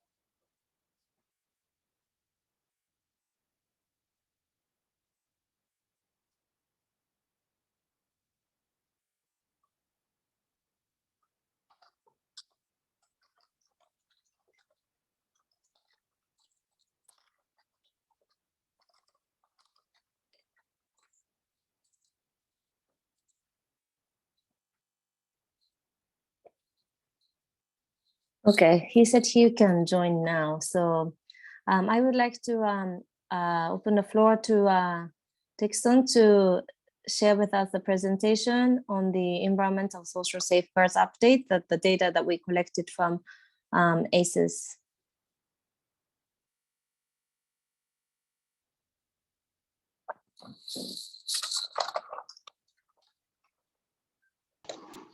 Thank you, Sauri. And let me share my screen just a minute.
Dixon, are you ready or are you still cooking? Yeah. Okay, thank you. You can see my screen? Yes, thank you very Okay. much. Thank you. So okay. So I just wanted to start by thanking members. I think we got very good response in the reporting this time. I was just checking through the statistics. We actually got a 92% reporting rates compared to about 65% previously. And I think this was really very good. So I just wanted to thank ESS for this. So for GRM and ESMP updates, we requested that the metrics for GRM monitoring be updated and shared with us, tracking grievance cases reported and resolved by category.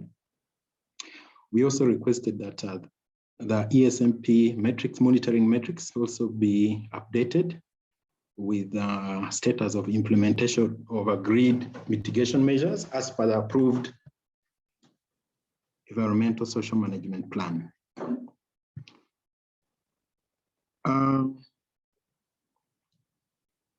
Again, like I said, for grievance redress mechanism, actually all ACEs responded, though some ACEs did not register any grievances.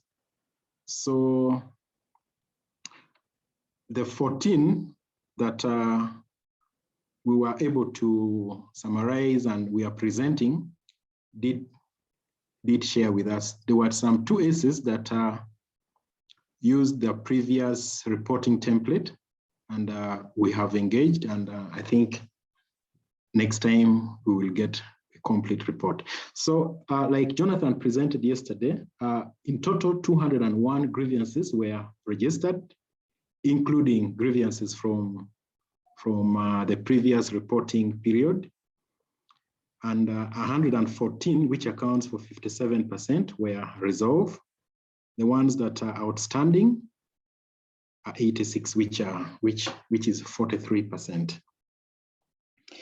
And again, like Jonathan shared, these were some of the grievances registered. There were issues to do with admission decisions. Some students were appealing. Then there were issues of classwork completion being delayed. I think some complaints came in. Then there were issues related to COVID lockdown. Some students could not move and do their research because of the lockdown in some of the countries. There was some cases related to concept notes being presented on time, and yeah. Then there were issues of research funds, procurement of reagents. There are issues related to dissertations, facilities, most especially internet because of the virtual learning environment that so I think this also affected some of the students. Then I think there were issues to do with funds for exchange. I think this came from Zambia, yeah. Then there were some issues to do with the research topics. Students fell sick, staff welfare. I think this relates to some of the payment issues. Then there were issues of stipend, tuition fees, and there was one case that did not categorize their grievances. So we just recorded, but it was only, I think, one case. So these were the issues that were reported, and we took note and summarized above. As far as the updates on environmental social management plan implementation, yeah, so this is the summary of what we picked. Again, all ACEs reported. And I think we had some ACEs that did not have issues and they did not report.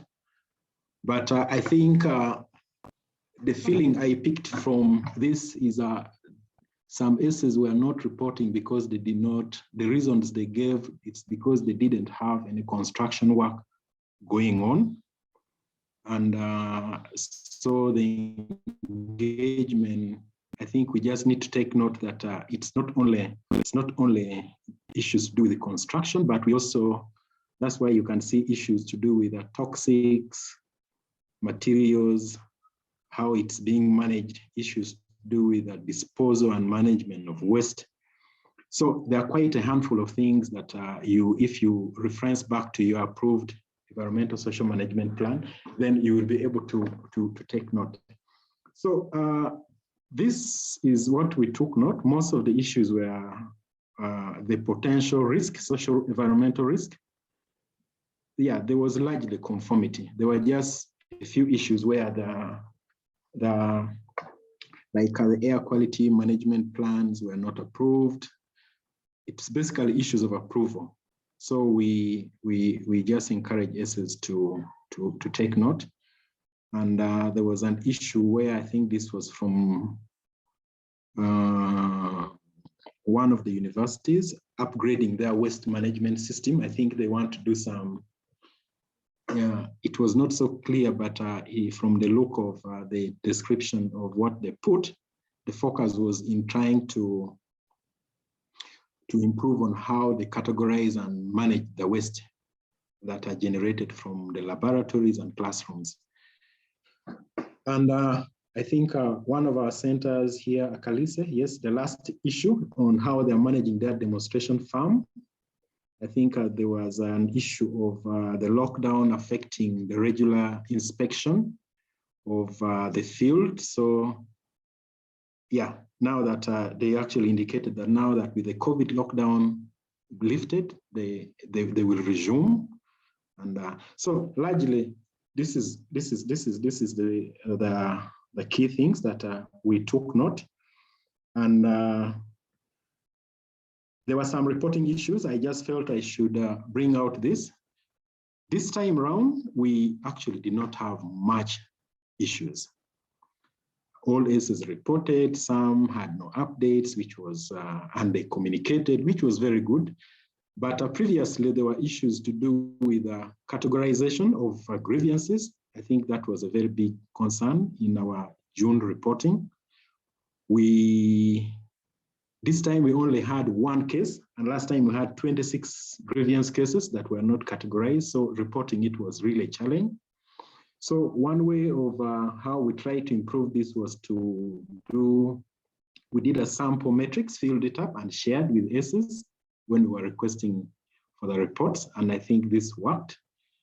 Again, on the ESMP metrics, I think there was a lot of confusion in the previous report, Jan to June. We received reports, but it was really challenging for us to analyze. And especially you wouldn't clearly distinguish between the activity, the potential impact of the environmental impact of the activity. So there was a bit of mix up in the previous reporting. So we revised the template. We introduced a column for rating. And that's why you can see we are now able to know the conformity, non-conformity, partial conformity. And we also filled in one and shared. And previously also there was an issue where some ACEs were not referencing their approved ESMP when they're providing updates, which I think has also significantly improved. It has really declined. We will be doing a more comprehensive analysis. If you recall, we got these reports by the 1st, and we really had to quickly put together something for the term. But we're going to do a very detailed analysis and have a simple report shared. Yeah, so this is the reporting template for grievance, and I think largely all ACEs were comfortable, except for the ones that used the previous template. I am only sharing this for you to take note. And I don't see this changing because I think we've done well, quite well, unless you have some feedback on it. On the ESMP progress monitoring metrics, this changed. And you can see we clearly showed the column for activity. Which activity are you undertaking? And what are the environmental impact that needs to be monitored related to the activity? And then, yeah, we brought in this, which was also again from the approved, we looked through the approved ESMP for the ACEs. And so when you look at air quality, there were issues to do with the dust management plan. Is it in place? Construction schedule, noise management plan. And then the column for rating and there was a key below, which was which was clearly defining all these colors. Red is not conforming, green is conforming, and yellow was partially conforming. And then a column for updates. You would provide an update, and I think SS did quite well. And if there was an issue, that compliance issue, conformity issue, yes, there was also a request, a column for the SS to provide corrective action that they intend to undertake. So briefly, that's what I can present. Thank you so much. Thank you very much, Alexon. I think before our colleague leaves, I would like to give floor to Kuda to give his comment on the social safeguards, please. Okay, thank you very much. Can you hear me? Yes. Yeah, so thank you so much for the presentation. I think it covers a lot of the issues under social safeguards. I'm not sure if my colleagues from environment are connected. I know that we do have a mission going in parallel, so I'm actually moving in between meetings.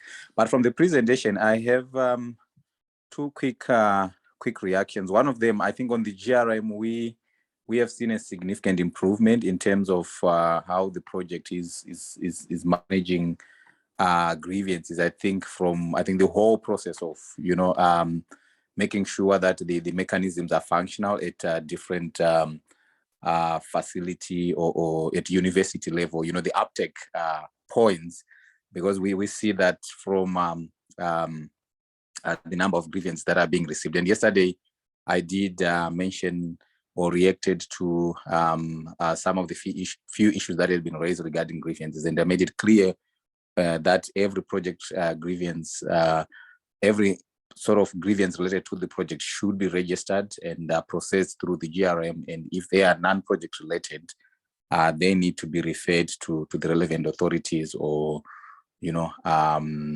to the relevant sort of actors who may be able to deal with them. So I think on the grievances, we are good.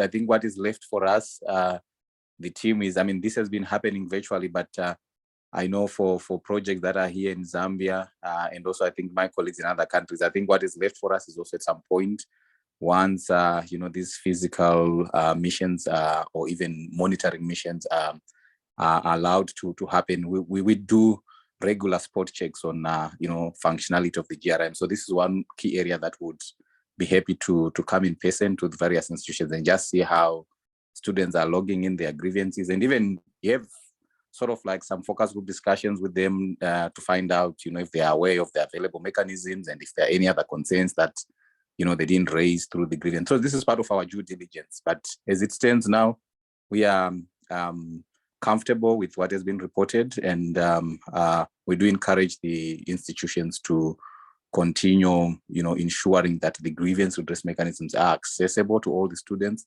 and that if there are issues that have been raised, they need to be addressed based on the available mechanisms. And some of them, they may need notification to the bank. So far, we haven't seen any grievances that requires notification to us, which we understand, I think in our view, this is a good thing that, they are not those serious cases. But if they ever happen, please follow through our guidance on notifying us within 48 hours.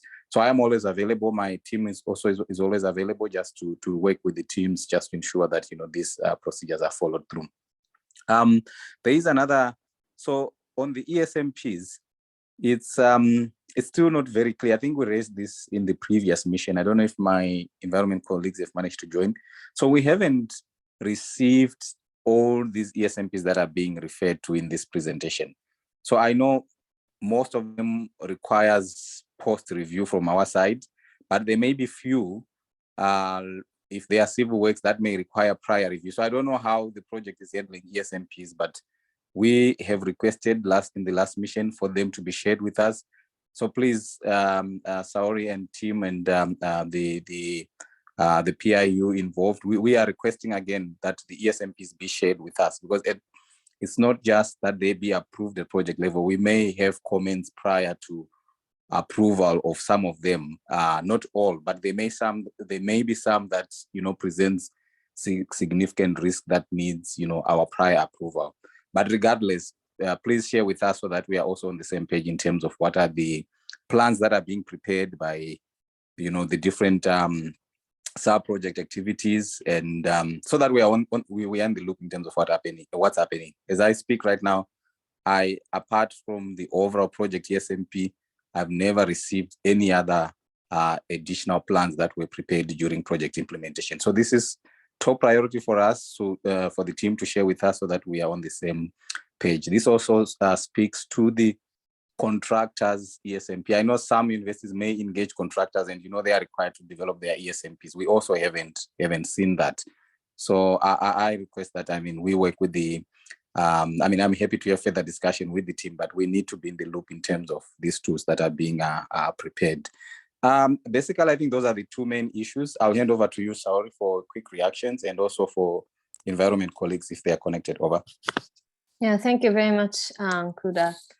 I see the hand of Naile, please go ahead. Thank you so much. I'll make two comments, three actually. Number one, thank you for the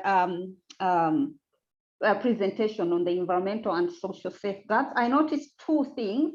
Number one, on the GRMs, I think, as I recall, we said that there were 114 cases that were reported and 86 are still pending. And then we had the examples of the different cases of grievances.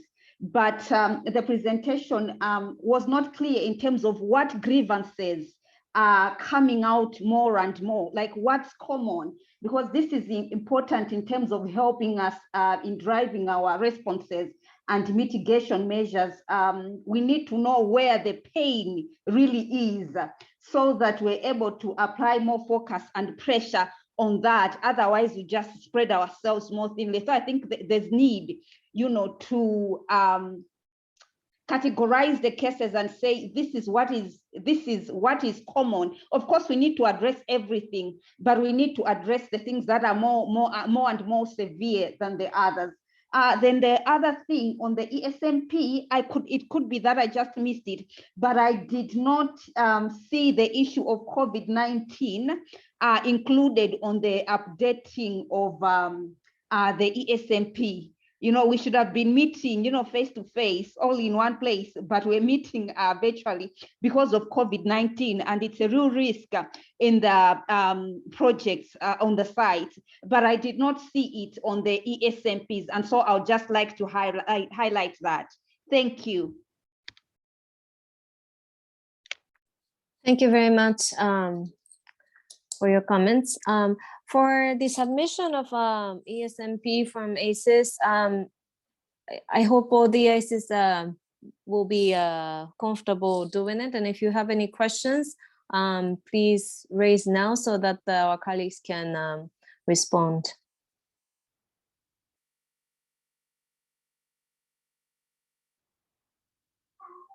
Okay, if it's okay, then yeah, I think it was great to see that so many ACES have reported very well this time, and then thank you so much for your effort, and then thank you so much, Dixons, for also compiling all this data and presenting in a succinct manner. It has a lot of data, so thank you. Oh, yeah, Kaboko, please. Yes, thank you. I just wanted to comment on one item, this ESMP. We just concluded, we have just concluded our mission for Tanzania. And we came to the arrays from the bank side. These issues, they don't have designated people on the environmental and social. And the good news is that most of these universities have these specialists, because some some have faculties programs related to environmental and social development programs. Therefore, what we agreed, I'm sharing maybe even other issues how to, what we agreed that they are going to appoint those specific, they are going to have the environmental specialists for the project and the social development specialists for the project. Because otherwise, when you talk about these ESMP things, because for most of us who are not experts on those areas, they're big animals. And I just wanted maybe to share with you and see if there are some areas who don't have those people. They should maybe make arrangement to have those people in the place, because I'm not sure if anyone can come and prepare, update or prepare these environmental and social management plans if they are not a specialist. That's what I want to add from my side. Over to you, Thank Saori. you very much. Yeah, thank you, Kavako, for the advice. Yeah, so if any ACE needs additional support for ESMP, please feel free to hire experts to deal with it. And then I hope you can submit the ESMP as well. Thank you, everyone, for submitting all the data on time, and then Dixon for compiling. And I hope we can keep this good practice in the future as well. Thank you very much. And now I think I'm going to close this session on the fiduciary and ENS. So thank you very much for everyone for joining and sharing your concerns and experience. Over to you, Jonathan. Yeah, thank you very much, Saori. This was very enlightening session. For some of us who are not experts in environmental and social safeguards, we learned a lot. So we're moving to the last bit of the program for today, which is the breakout rooms on academic network and sustainability. We have, Saori, if you don't mind, you are the co-host. Are the rooms ready?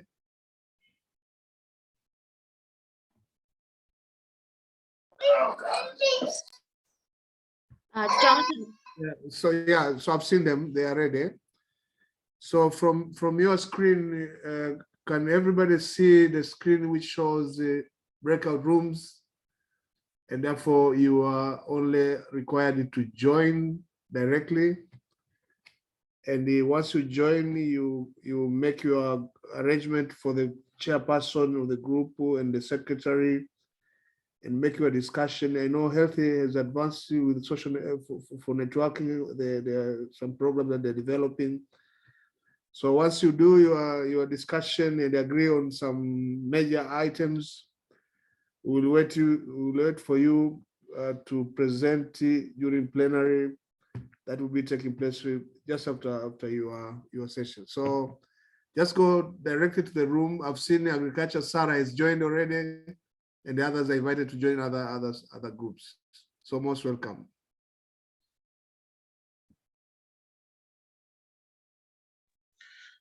Through the chair, may I just ask a small request?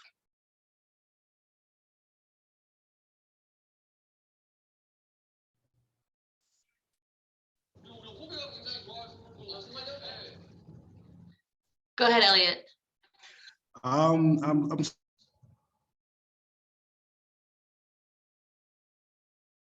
sorry, I joined in a bit late, and are they going to be discussed in the breakout rooms? Can you repeat your question again? I didn't get you the first sentences. I joined in a bit late because I was in another meeting. My sincere apologies. I was saying,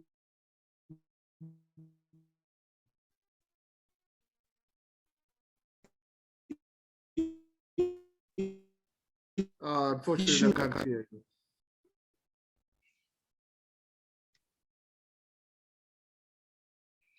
Let me just type out what I'm asking. All right, thank you. Well, Maybe, can I come in? Elliot, the discussion on procurement and FM has been concluded. Okay, thanks a lot, Commander. Thank you. Thank you.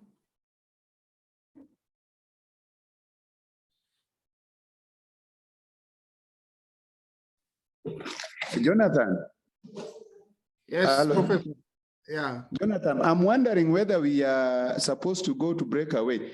I think I could We participated in FM, procurement, and someone presented on environment, and Dixon has just presented on M&E.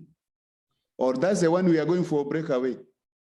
I seem to be lost because I remember us discussing things on procurement and FM, which was supposed to be in breakaway session, and it looks like we did it under plenary. Oh, George, may I answer? There are only 5 breakout rooms: agriculture, health, water, and energy. And you actually fit into agriculture group, I think. So maybe I advise you to join the group, and then when you come back to the plenaries, then we shall get to know exactly what happened before we go into breakaway rooms. Professor, today's breakout rooms are on academic networks. So that's why they are distributed based on the priority sector. Exactly, yeah. Yeah.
Hi, Jonathan.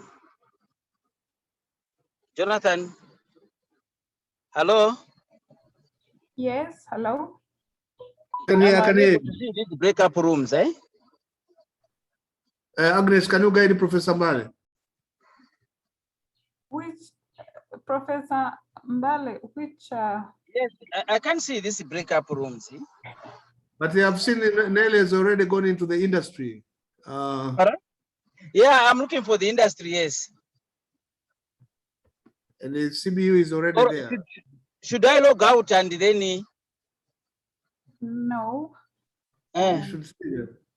If you look down at the bottom of your screen, there should be some 3 dots. You go there if you don't see it on your screen directly. And then you see groups and then you join. And then you see the groups and you join. Because I'm using your phone. Shows me 2 dots.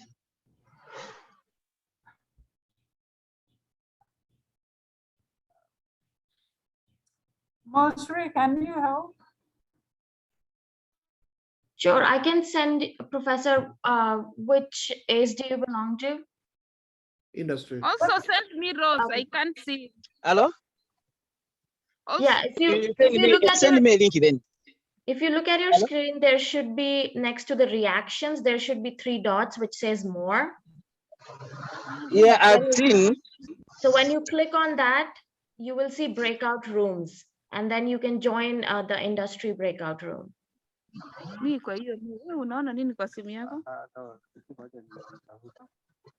Well, I don't know why I can't see them since I'm using a phone. On more, I can't see anything. Okay, I've assigned it. Okay, Rose, where can I assign you to? Take me to industry, please. Industry. And Professor Kiprop also. All right. To industry. But Kiprop is already there. Eh?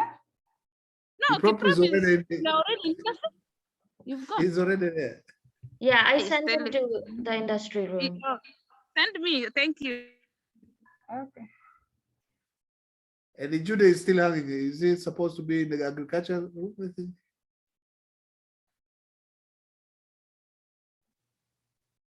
Jude. Yeah, it needs to be taken there, I think. Hello, Jude. Jude, I'll send to agriculture. Yeah. Okay. He's not answering. And Rose is supposed to be in the agriculture. Rose?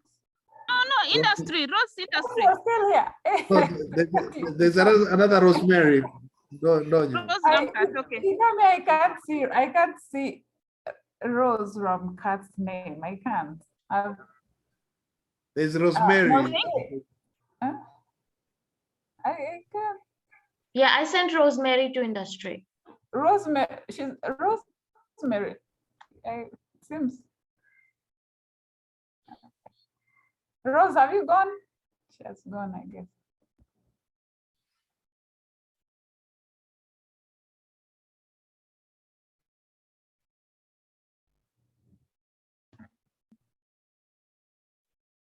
So there are still a few people in the main room.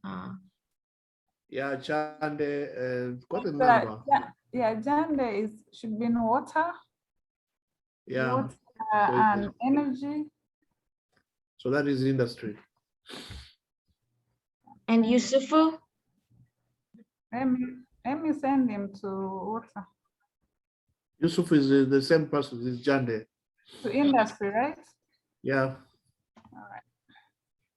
Industry. So now I'm confused.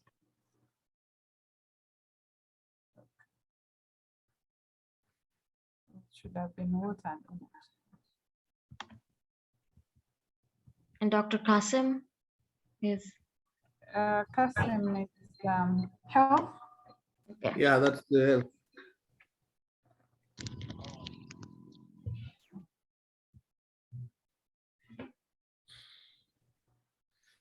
And Abraham Tariq again? Abraham is industry. Industry. Yeah. But is this Abraham of Rere? This looks Yeah. different. Abraham of Railway.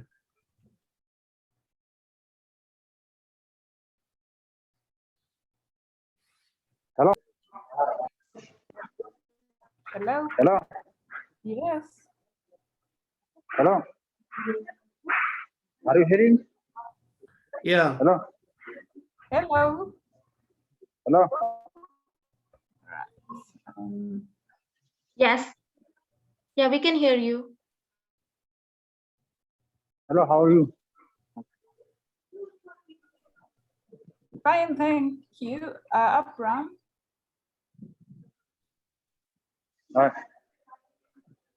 Hello. Yeah, we can hear you.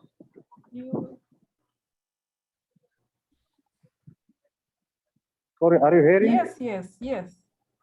Hello. Okay.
Abraham.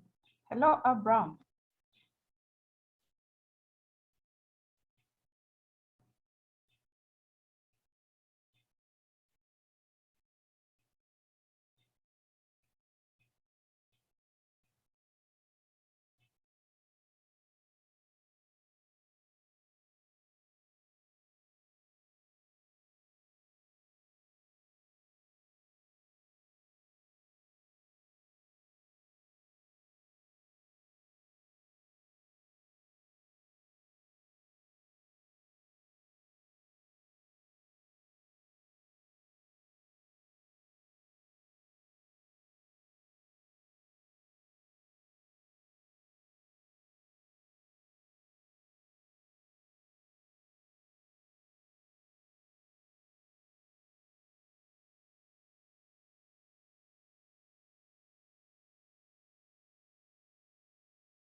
Okay, Sisi, are you there? You can talk now.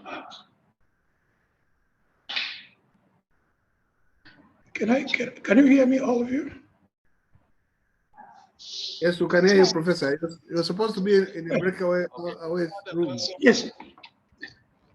So that is the what is your area? Is it agriculture or health?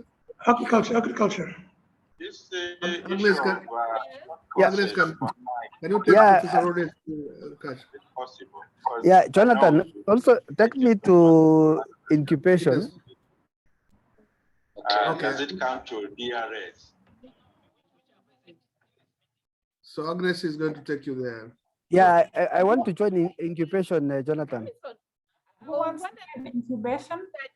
Kipro Pampros. So that we don't discuss the internal agenda for our separate meetings, but we do the business that is expected for us to present. She's talking too loud. So Rose, where is Rose now? Is she in one group or? Hello, Dr. Jonathan. Jonathan, I was close to where Rose was, so I'm so kindly take me to incubation. Yeah. Okay. Thank you, sir. Dr. Jonathan. Yes, Abraham, how are you? Oh, so sorry, my internet connection was down, so again I reconnected. So sorry for the inconvenience. So Agnes is going to take you to industry group. Okay. Sorry, that's Abraham. Okay, Abraham. Yeah, I'm Abraham. Yeah, right. Yeah, from Railway Center. Yeah.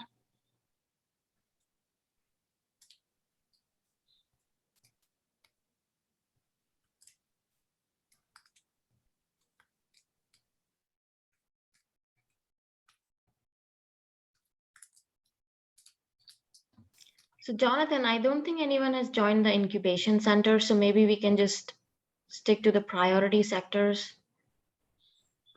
I've seen it. Let me check. It's just Professor Ambrose. Oh yeah, sure. He's alone there. So maybe you take him out from there and then just take him to industry. Okay, I'll do that. Yeah.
Jonathan, should I give the 10-minute warning?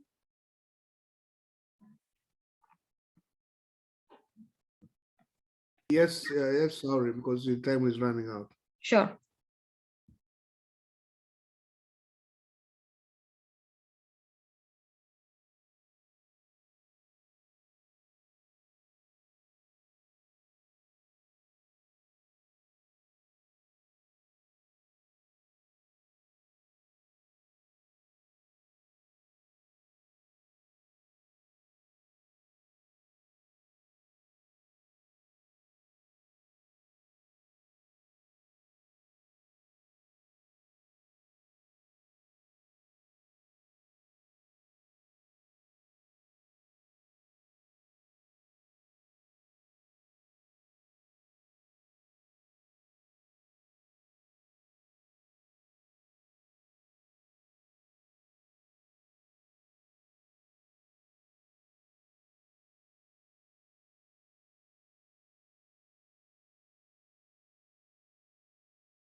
Jonathan, I'm closing the rooms now and bringing everyone back. Go ahead, because time is really running out completely. Sure.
Jonathan?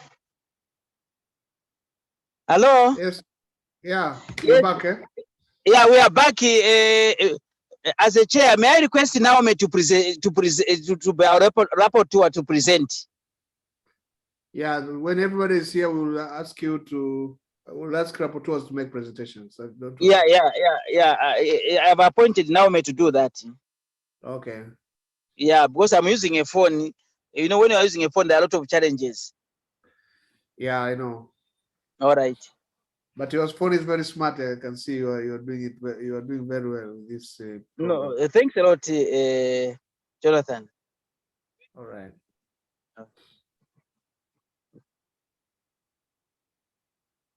Is everybody from the groups? Are you already here? Because I see only 42 people while we were at 68.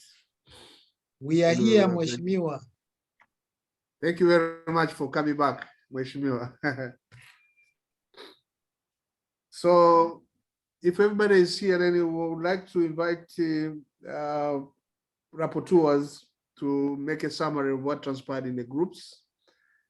We want to know exactly what you are planning in terms of networking within your sector, and what are the next steps so that we capture them in the way forward.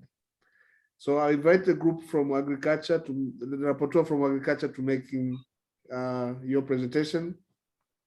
We initially planned to use 10 minutes, but I think we can do 5 minutes, and that will be enough for today. So try your best to do it within 5 minutes.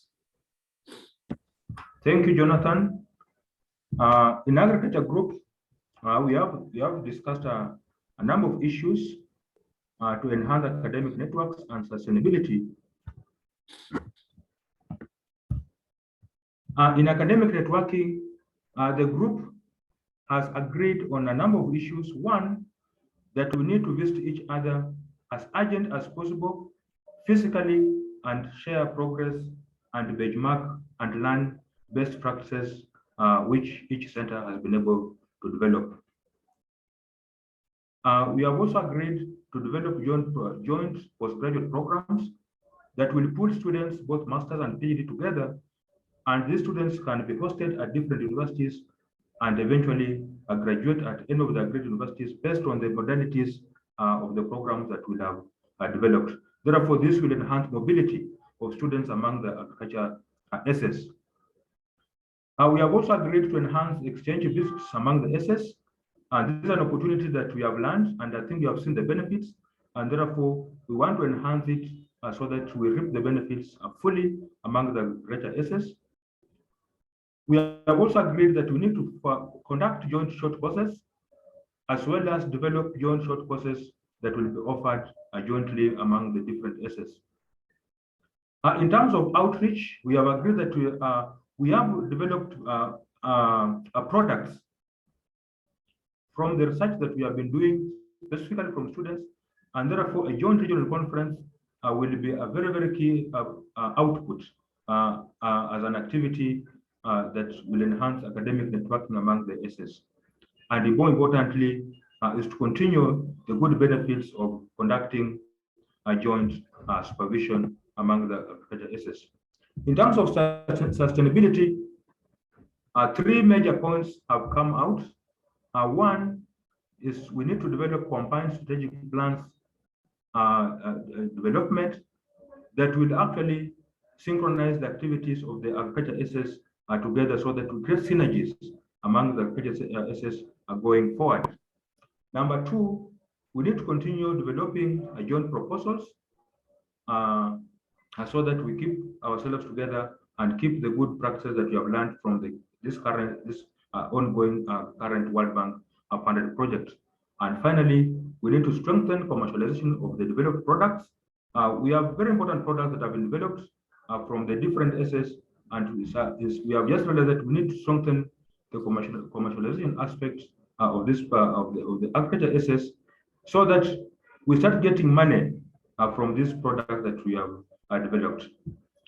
Thank you, Jonathan. Those are the areas that we focused on for the short time we are provided. Thank you.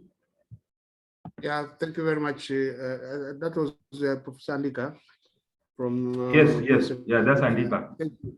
That's a very good feedback and gives us a lot of hope that the network will come. And I like the concrete plans which are doable, like joint supervision, joint programs, exchanges. Those are quite easy to handle. And I know Sesame is doing it with I think it Creates or Wise Futures at some point. So I invite the next group, which is health group. the rapporteur from Health Group, please make your presentation. Thanks very much. Unfortunately, only ASEDA and CDT Africa we managed to meet. But as you know, the network was established last year. We had face-to-face meeting then, and then we followed that up with virtual meetings.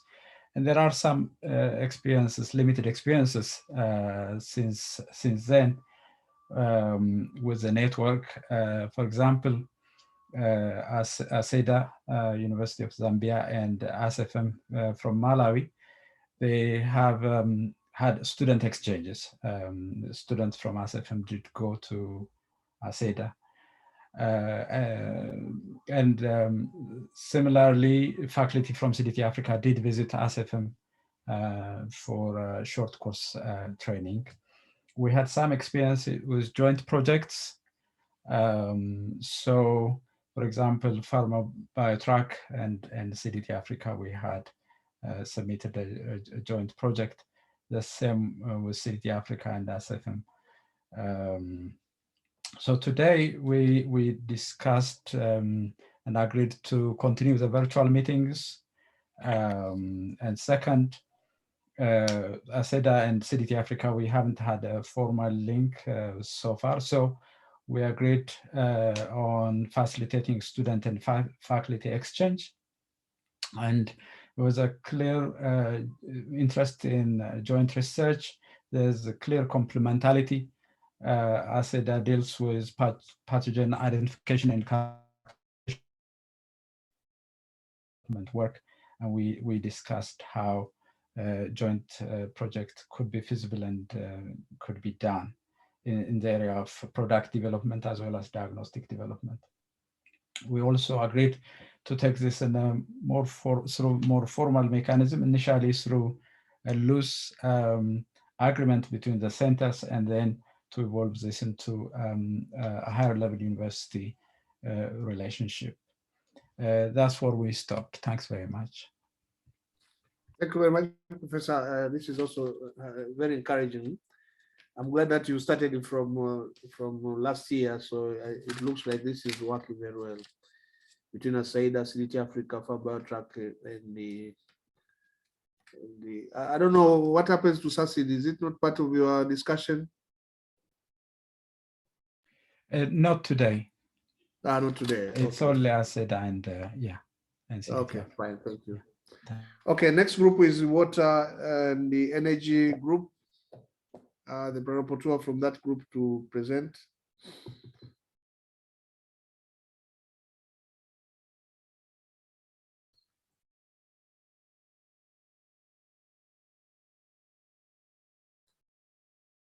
Did that group disappear? Jonathan, we had ag, health, industry, stats, and education together. So next would be industry. Yeah. So it's a bigger group. So industry, please go ahead. May I go Naomi to Naomi to present as a rapporteur. Yeah. Naomi. I've seen her screen. Yeah, thank you, Chair. Kiprop is presenting. Thank you. Yeah, thanks, members. Allow me to present on behalf of the chair of the group. So we had 7 groups. We had PTRE, ACSM, Wise Futures, IoT, Mapranano, ESD, and SCEWM. We discussed the subject, and I wish to present as follows.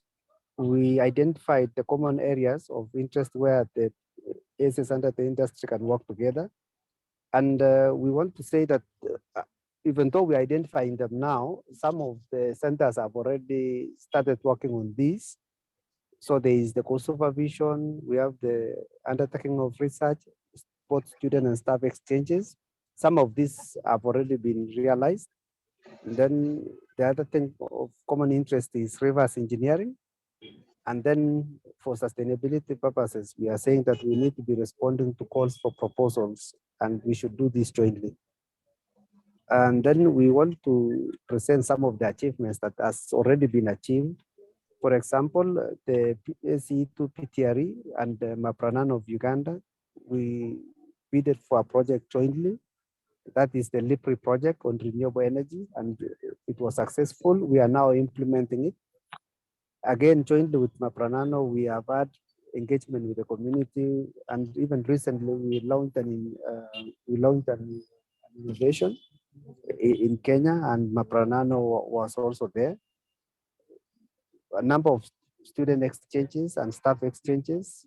We have had professional talks, and also where even key stakeholders, for example, from industry, have been working with us to whether we are developing or reviewing a curriculum. And then also we have been sending interns to the industry. As a center, we are we are funding the establishment of 3 biogas plants, and this will be done in 3 schools. And we are working with one of our industrial partners in terms of executing this. We already renovated 1 biogas plant for one of the schools not far from the university. And in all these that we are doing, actually the funding is from the center. And this is what we even reported last time, that we are also thinking and looking forward at the possibility of getting a funder who can assist to fund these activities so that we can, expand the benefit to other schools. And then as a center, again, we worked with an oil and gas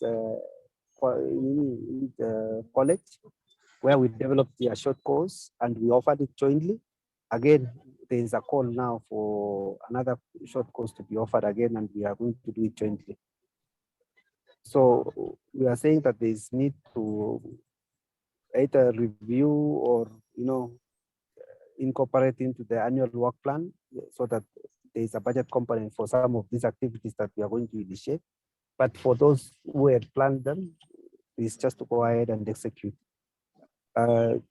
Jonathan, if you allow, maybe any other member can add, maybe if there's anything that I may have omitted. Thank you. Yeah, thank you very much, Ambrose. Another member with some additional comments? I think, Jonathan, our rapporteur has presented what we had. Yeah, thank you. Yeah, allow me to thank Naomi for the excellent job in ensuring that she captured everything. Thank you. Yeah, great. Thank you very much, Ambrose and group. Moshi, do we have another group? I think this is the last one, yeah?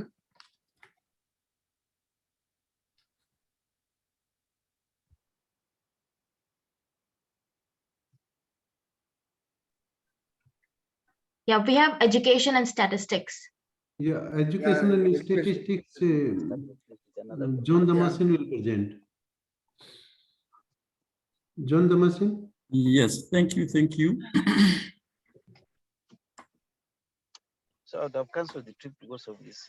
Sorry. Yeah, thank you. Our group is mainly made of 2 centers from Rwanda, data science and teaching and learning mathematics. And we had the main topic, which was how the academic network can be developed and sustained for the future. Then we came up with some subtopics deriving to the main topic, where we saw the joint postgraduate supervision, and we tried to see what is the current situation and what can be the way forward. With the joint postgraduate supervision, we saw that supervision is being done jointly with the regional and international partners, but we still have some MOUs which are signed but are not fully operationalized. Then we thought that we can set up different monitoring and evaluation mechanisms so that we can make sure that all MOUs are operational. Another subtopic was the collaborative research, where we have publications, we have papers, we have policy briefs, and we saw that there are some research papers which are published, but the findings are not well communicated to the policymakers. And we saw that what to do on that issue, we have to organize more research dissemination workshop and make sure that we prepare different policy briefs. With regard to the exchange programs, we saw that with COVID-19, exchange programs have been a bit affected, but faculty and the students exchange is still ongoing. And we saw that we have to make sure that these programs are planned, taking into consideration the long-term goals of the center. And we saw that we can have some exchange programs implemented at national level. The other sub-topic that we identified was the joint community engagement, where we saw that there is a low engagement with the community, and as a resolution, we think that we can organize more open days and meetings with the communities to raise awareness on the center and the center activities. When it comes to modalities of collaboration, of course, you have the different signed MOUs, but as I said earlier, they are not well operationalized. Then we have to make sure that we set up different mechanisms to operationalize them. Briefly, this is what we came up with. Thank you. Yeah, thank you very much, group. Members, do you have any comments other than what was presented from the group? Can you confirm that this is exactly what you discussed, just like we did for the other group? Yeah, thank you very much. Yeah, he has presented. We did not get that much time because sometimes we used to wait the persons. So he presented what we discussed. Thank you. Thank you very much, Professor Akan. So, Murshi, how do we move from here? Do we decide to present the way forward? Can you make assessment of how things went, and therefore we close?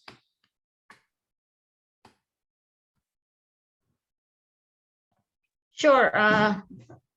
So thanks all the centers for making the presentations. And, I noticed that some of the centers, they are still making plans to do steps to, enhance the academic networks, whereas some centers are, especially the industry group, they have already achieved some, results in terms of collaborations and joint programs. So I think it would be nice that we continue this conversation ahead and then make sure that the centers are, in communications with each other and, continue developing these academic networks forward. Thank you. Yeah, thank you very much. Maybe the other way forward for us as RFU, I think it will be important that we get a brief reports of the networks that are being developed, some achievements, and if there are any plans. Those reports are important because we want to keep track of what is going on there, but also to have our records updated.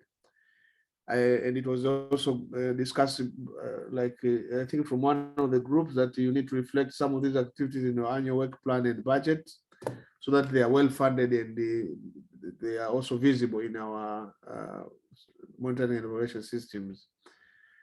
And finally, I want to encourage you to continue this conversation like Morshri said, because it is from this network that the program will be sustained in the region. With those few remarks and the way forward, I want to stop here and invite the World Bank to say 1 or 2 words so that we close for the day.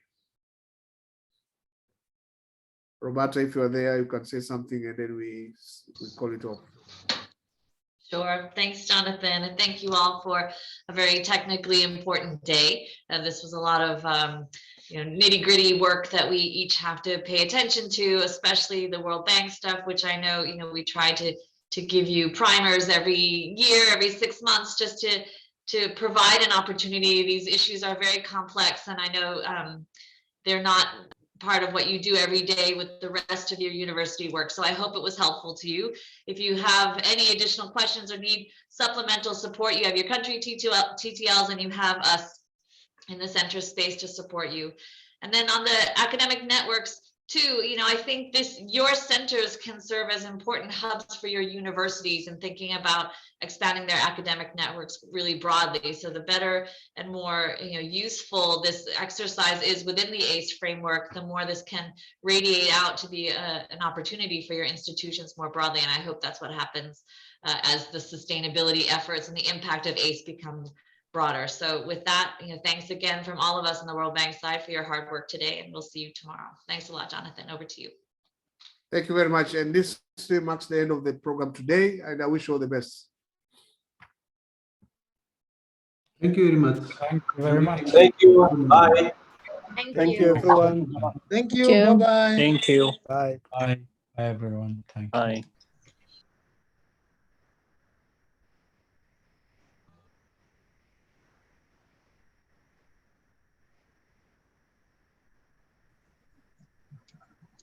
Okay, bye. Bye, Professor.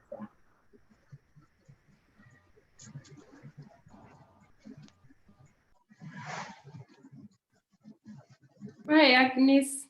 How are you? Bye, thank you. Thanks for attending. Thank you too.